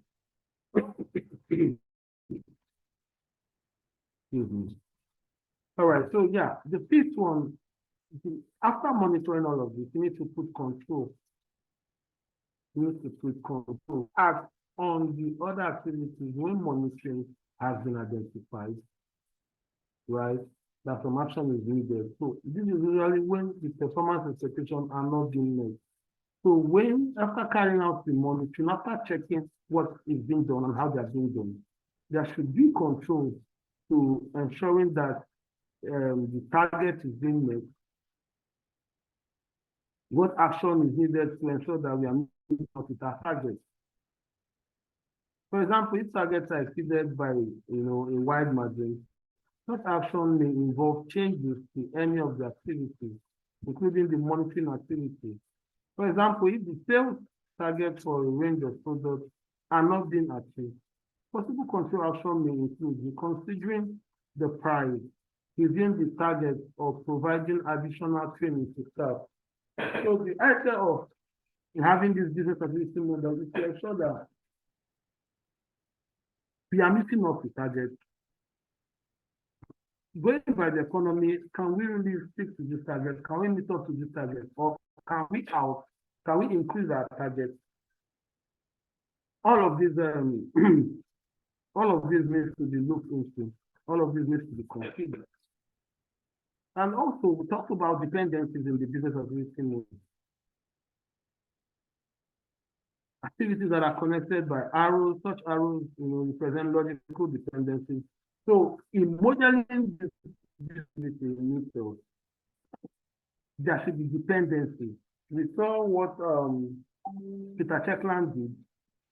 And also we should note that in doing, as business analysts, in carrying out any business model in itself, there should be indications, there should be breakdowns to how all of these things are done.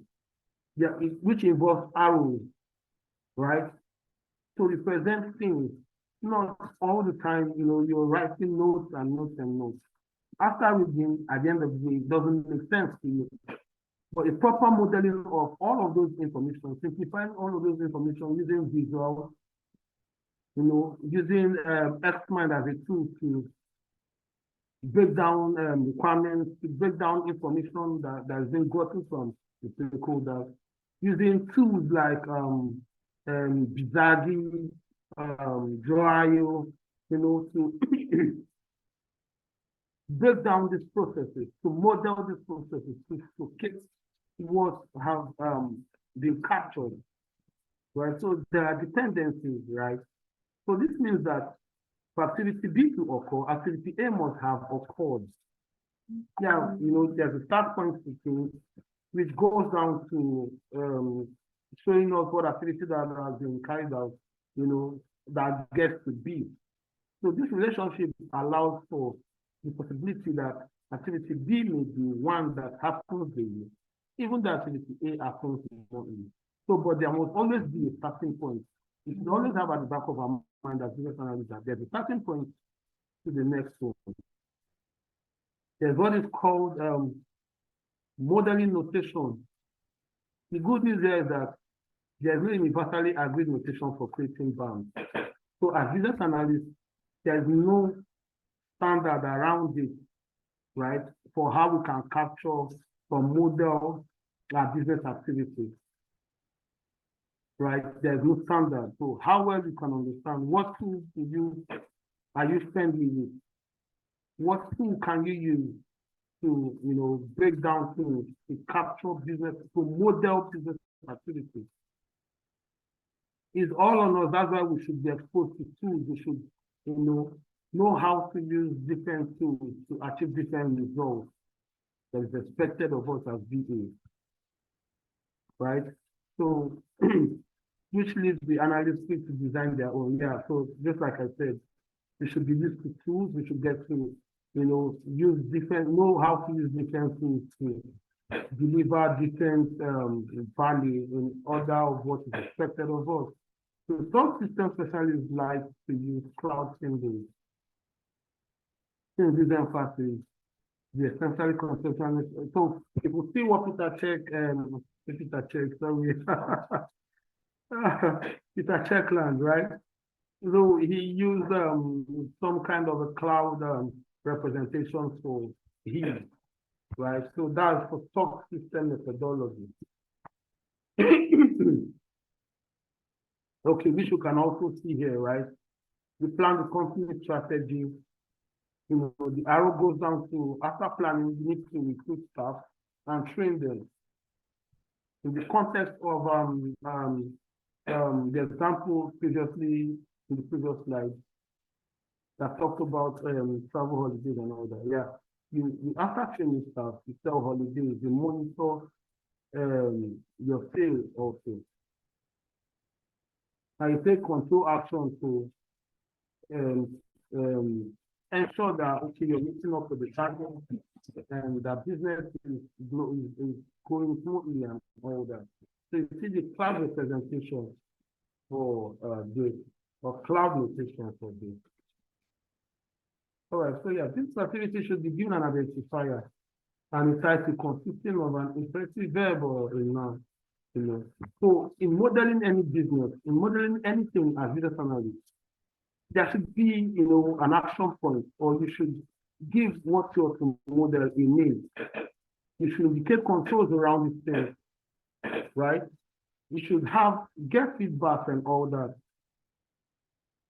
You know, there should be improvement in what you're doing or what is being done before, right? So all of this thing has to do with proper understanding of what is to be done and how also you can do this to achieve results. I just want to slide so I don't hold time for too long. Yeah, so for the company that we saw, if you properly look at this diagram right now, you get to see how the arrows are linked to each other, right? You see how the arrows are linked to each other. So in having proper planning for hotel and airplane, you need to identify what are those flight companies and all that. You need to contract, okay, the holidays and all that. So if we look at this diagram very well, I believe we have this material. So you just see how all the arrows are, you know, of going down to what is expected at a particular time. Right? I wouldn't want to spend more time on this. So I will run out of time. I have a few minutes left. Right, so developing a BAM, we have mentioned that we need to create, in creating the use of both business knowledge and creativity on the part of the business analysis team. Right, you need to understand what the business doing, have a knowledge of what they are doing, and you should be creative around how to do your job. So yeah, the worldview was be kept in mind when building the BAM. Since this is a set of beliefs that the model will fulfill its purpose at the end of the day. So BAM can be developed in the following ways. You begin by identifying the main doing activity. What are they doing? What is the business doing? What are the units doing? Who are the unit heads? Who are the departmental heads? How are things being done? Right? I need to look for enabling activities that need to be in place to provide the resources that will allow the doing activity to function properly. So you need to put that in check. You need to put all of those in check, right? In having a proper BAM, you need to identify what the issue is and what are the activities that they are carrying out. What are those resources to drive an effective planning at the end of the day, or business activity model at the end of the day? You need to identify those planning that need, that needs to do two things. First, to decide upon the resources provided, and secondly, define the performance targets that must be made. So when you have the proper planning in place, all the activities, the timelines and everything will be clear to you, and you can carry out a proper BAM at the end of the day. Next is to add monitoring to the activities. Monitor if they are meeting up with the expectation of the business, if they are meeting up with the timelines and all that. Monitoring has to be in place. Control of the activities has to be in place, right? If you don't put control at the end of the day, you keep getting bad results. So control to mitigate all of the issues that were spotted out while carrying out the monitoring has to be replaced. So here is the environment that you're positioned in, or you're carrying out job in. So the environmental constraints are referred to in the business perspective. Activities should be added to consider the constraints within the plan activity to measure performance in relation to them. So also dependency arrows between these activities from point A to B, C, and all that. Yeah, so arrow indications have to be there. Also, lightning strikes controls arrows from the controlling activity to indicate the control feedback loop.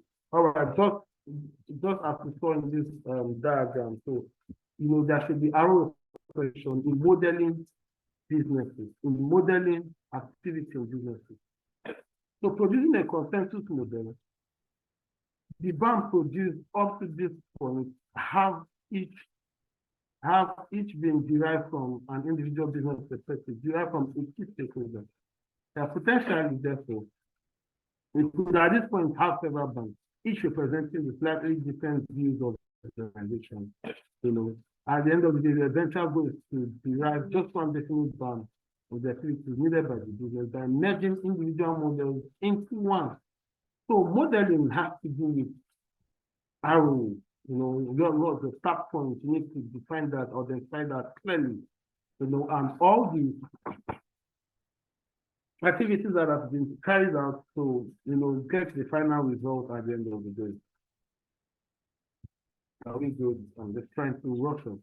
So there are three kinds of consensus modeling that we might consider. Global consensus, which assumes that there is a neutral model applicable to all organizations of a particular type. For example, all commercial businesses have activities related to purchasing, sales, marketing, and finance. So that is called a global consensus, which assumes that there is every business, every industry have their approach to how they purchase, how they sell, and all of that. So there's 100% consensus where all the participants agree that a given activity, often one that is common to all individual models, is needed. There is a consensus through accommodation where participants with conflicting viewpoints agree to compromise the creation of additional activities and the modification of existing ones may be necessary to achieve this kind of consensus. Right? So in carrying out a business activity model, these three consensus might be considered. So there's a process of creating the consensus and also carry out workshops within the environment of the business display. Where views can be expressed openly and conflict resolved in a fair manner. Right? A consensus model workshop should also aim to create a synthetic consensus model by combining all individual activities, events, and dependencies, derive a new business perspective for the area, test the model against the new business perspective, adding or removing the finances as it is. Right? Finally, check the consensus model to ensure that it satisfies or meets up with the required results. So by deriving a consensus model in this way, we have identified not only areas of agreement, but also differences and misunderstanding within that area, within the activity as it is. The resulting BAM is powerful and effective tool for communication. So when this is done right, you can communicate effectively, focusing on the activity without clutter of real-world constraints.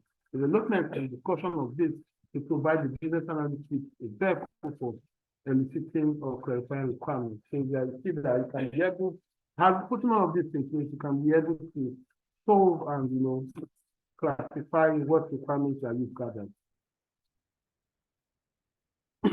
So the business events and business rules. One way of analyzing the BAM is to consider the business events to which the organization must respond and the business rules that underpin the concept of the business operation. But this information is also useful when we design business processes. A minute, please.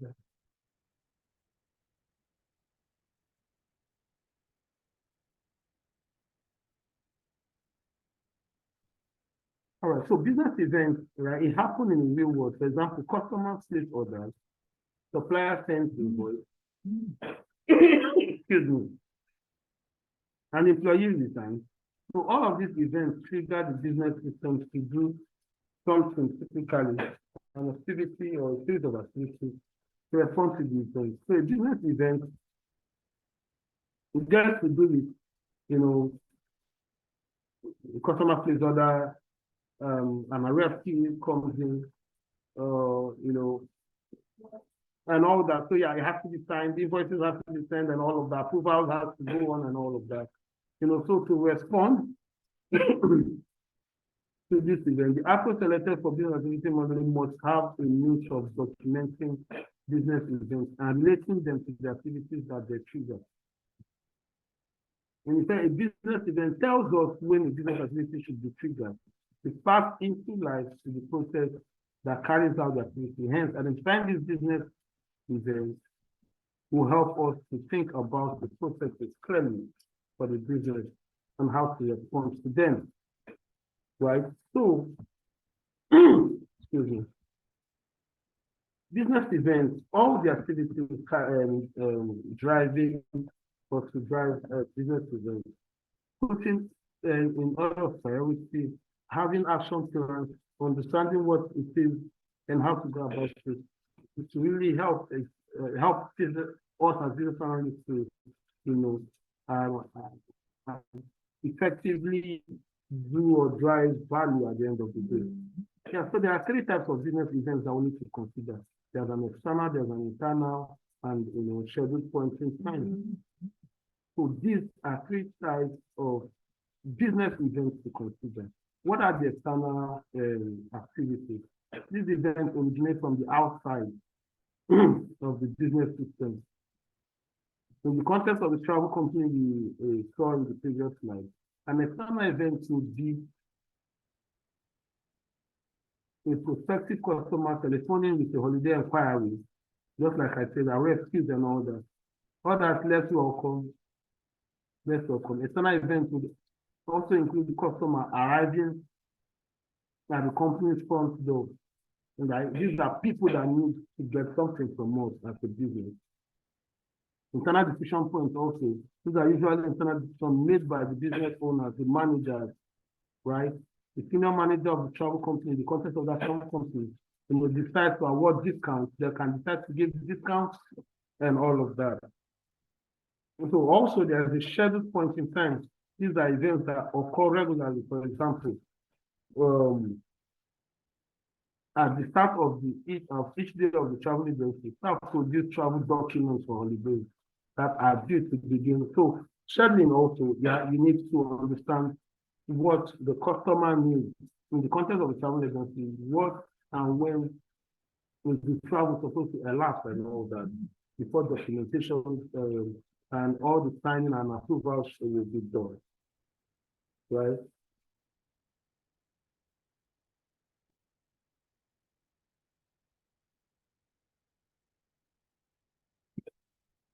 All right, so if we look at this event queue, right, so there's the arrow going down to the first activity, second activity. All of this will, you know, sum up with the trigger points or how we can go about things. So the BAM event can be recorded as broad arrows that point to an activity but have no source, since they do not originate from another activity. Some business events will trigger more than one activity. Excuse me. And some activities may be triggered by more than one business event, right? Business rules, so there's business event, there's business rules. Business rules also is the activities identified by the BAM, the business activity model. There will be rules governing the performance, rules governing how things are done. It is very important that these rules are considered in modeling the processes to carry out the activity. These are two main types: constraints and operational guidance. Constraints restrict how an activity is performed. They include laws and regulations, and it cannot be challenged, right? So constraints, what are the governmental policies, what are the laws guiding that business or that industry. So it guides how the activity should be done within that scope of the business. There's an operational guidance that describes the procedural rules that dictate how activities should be performed. So we need to know that modeling these things, we need to understand these things and how we can, model them, how we can indicate how these activities are done, and from the starting point to the ending point. There are critical success factors and key performance indicators that all need to have at the back of our minds. Another useful way of approaching bank construction is to consider the organization's CSS and KPIs, right? We need to understand the key performance indicators and all the activities that we carry out and measure them. These are things that the organization must be good at to succeed. Because if you don't carry out all of these things, you might not succeed at the end of the day. For example, customer service may be a customer CSF in which case the recruitment, training, retention of good customers will be needed in the bank. So KPIs are the things an organization measures to find out how well it is doing. This may be identified by considering the planning activities in the bank. Checking up on the KPI should be therefore reflected in the bank. So this is an approach, this is a model. And all this modeling has to do with measuring KPIs and how well the business is doing and how well the business is going. So the following checklist derived from the work of Peter Checkland provide a series of checks to see whether a business activity model is complete and at least internally consistent. It must consist of the following: objectives and purpose of the system, connectivity of the business in itself, how those activities connected to each other at the end of the day to deliver each result. Like I talked about, measurement of performance must be carried out. Monitoring and control mechanisms should be considered. Decision-making procedures should be considered. All this will help in validating a business activity model. We don't know or ensure that the objectives and purpose of the business is being met. We don't check the connectivity of each department, each unit, to see if it is meeting up with this the business objective. We can validate. If you don't measure and put control, you can validate. And that will drive our decision making at the end of the day. Boundaries, the software, the systems, we need to put all of these things into consideration. So the use of this help also in gap analysis, carrying out gap analysis. Although the analysis of business problems and devising solutions is the subject of the other chapter in the next chapter, it is very useful to understand how you can use BAM to identify high-level problems and all of that. BAM represents the conceptual model of the activities we would expect to find in place given the initial business perspective when we compare BAM with the current reality in the organization. We'll find in the project. There are so activities that are in place are quite satisfactory. Therefore, little needs to be done about this, except perhaps to make sure that they are not in loss or damaged changes. Please, Edith, I don't know if I am overshooting. I am almost done. I think this is my last slide. Sorry, I am taking too much time, right? So the use of this also, some activities are also in place, but are not satisfactory. This could be because of the processes that they represent are poor, so no proper representation of how things are done. The organization issue associated with them, no clarity around all of these things that are carried out to ensure that things does not go wrong. with the people involved, with the operations, with how they do things. We need to consider all of these things. Some of these activities were not in place at all. There will be, again, implications for organization and opportunities for the nation. Okay, so when we don't have our analysis right, when we don't put in gap analysis for place, we'll have problems at the end of the day. So it is expected that a business analyst have his or her business activity model clearly stated, understanding stakeholders' needs, understanding all your analytical techniques, and of how to do all of these things. Please, I would like to take some questions before we call it a day. Edith, I don't know if I'm out of my time or I still have some more time. How many minutes do I have more, please? Edith, are you still on the call? We'll take just 5 minutes to answer the questions if there are, because this session is supposed to end 2:30, but we have 2:35. That's the time right now. Correct. So if you have any questions, suggestions, your questions in the chat room. All right, people, are we good? Are we good? Any question, any suggestion, any addition to what you understand? Thank you, Godson. I guess there are no questions. Okay, thank you. Thank you. All right.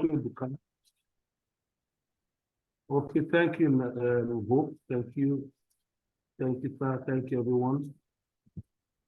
So thank you, everyone. So understand clearly what the business requires of you. What are their mission statements? What they do as an organization? What are their strategies in place? All of this will guide how you model your business or how you model the activities of that business. So thank you, everyone, for understanding. Sorry again for taking the time. I'll call it a day for now. We'll get to see you next time. Thank you, everyone. Thank you, Edith. I appreciate it. All right. Thank you so much, Kingsley. We really appreciate your time and for taking us through the class. All right. So we've come to the end of today's session or class. And yes, you can give your round of applause as a sign of appreciation to Mr. Kingsley for his time. All right, so we'll be sharing the assessment link, the assessment form link in the chat room. Oma, can you please share the assessment form link for business analysis? All right.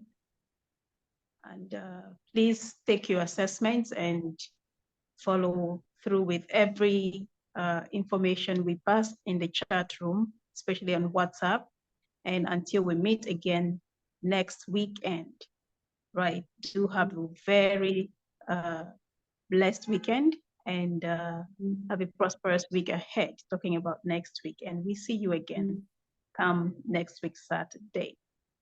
All right, so have a great day ahead. Bye, everyone. Okay, bye-bye, everyone. Have a great weekend, everyone. Bye.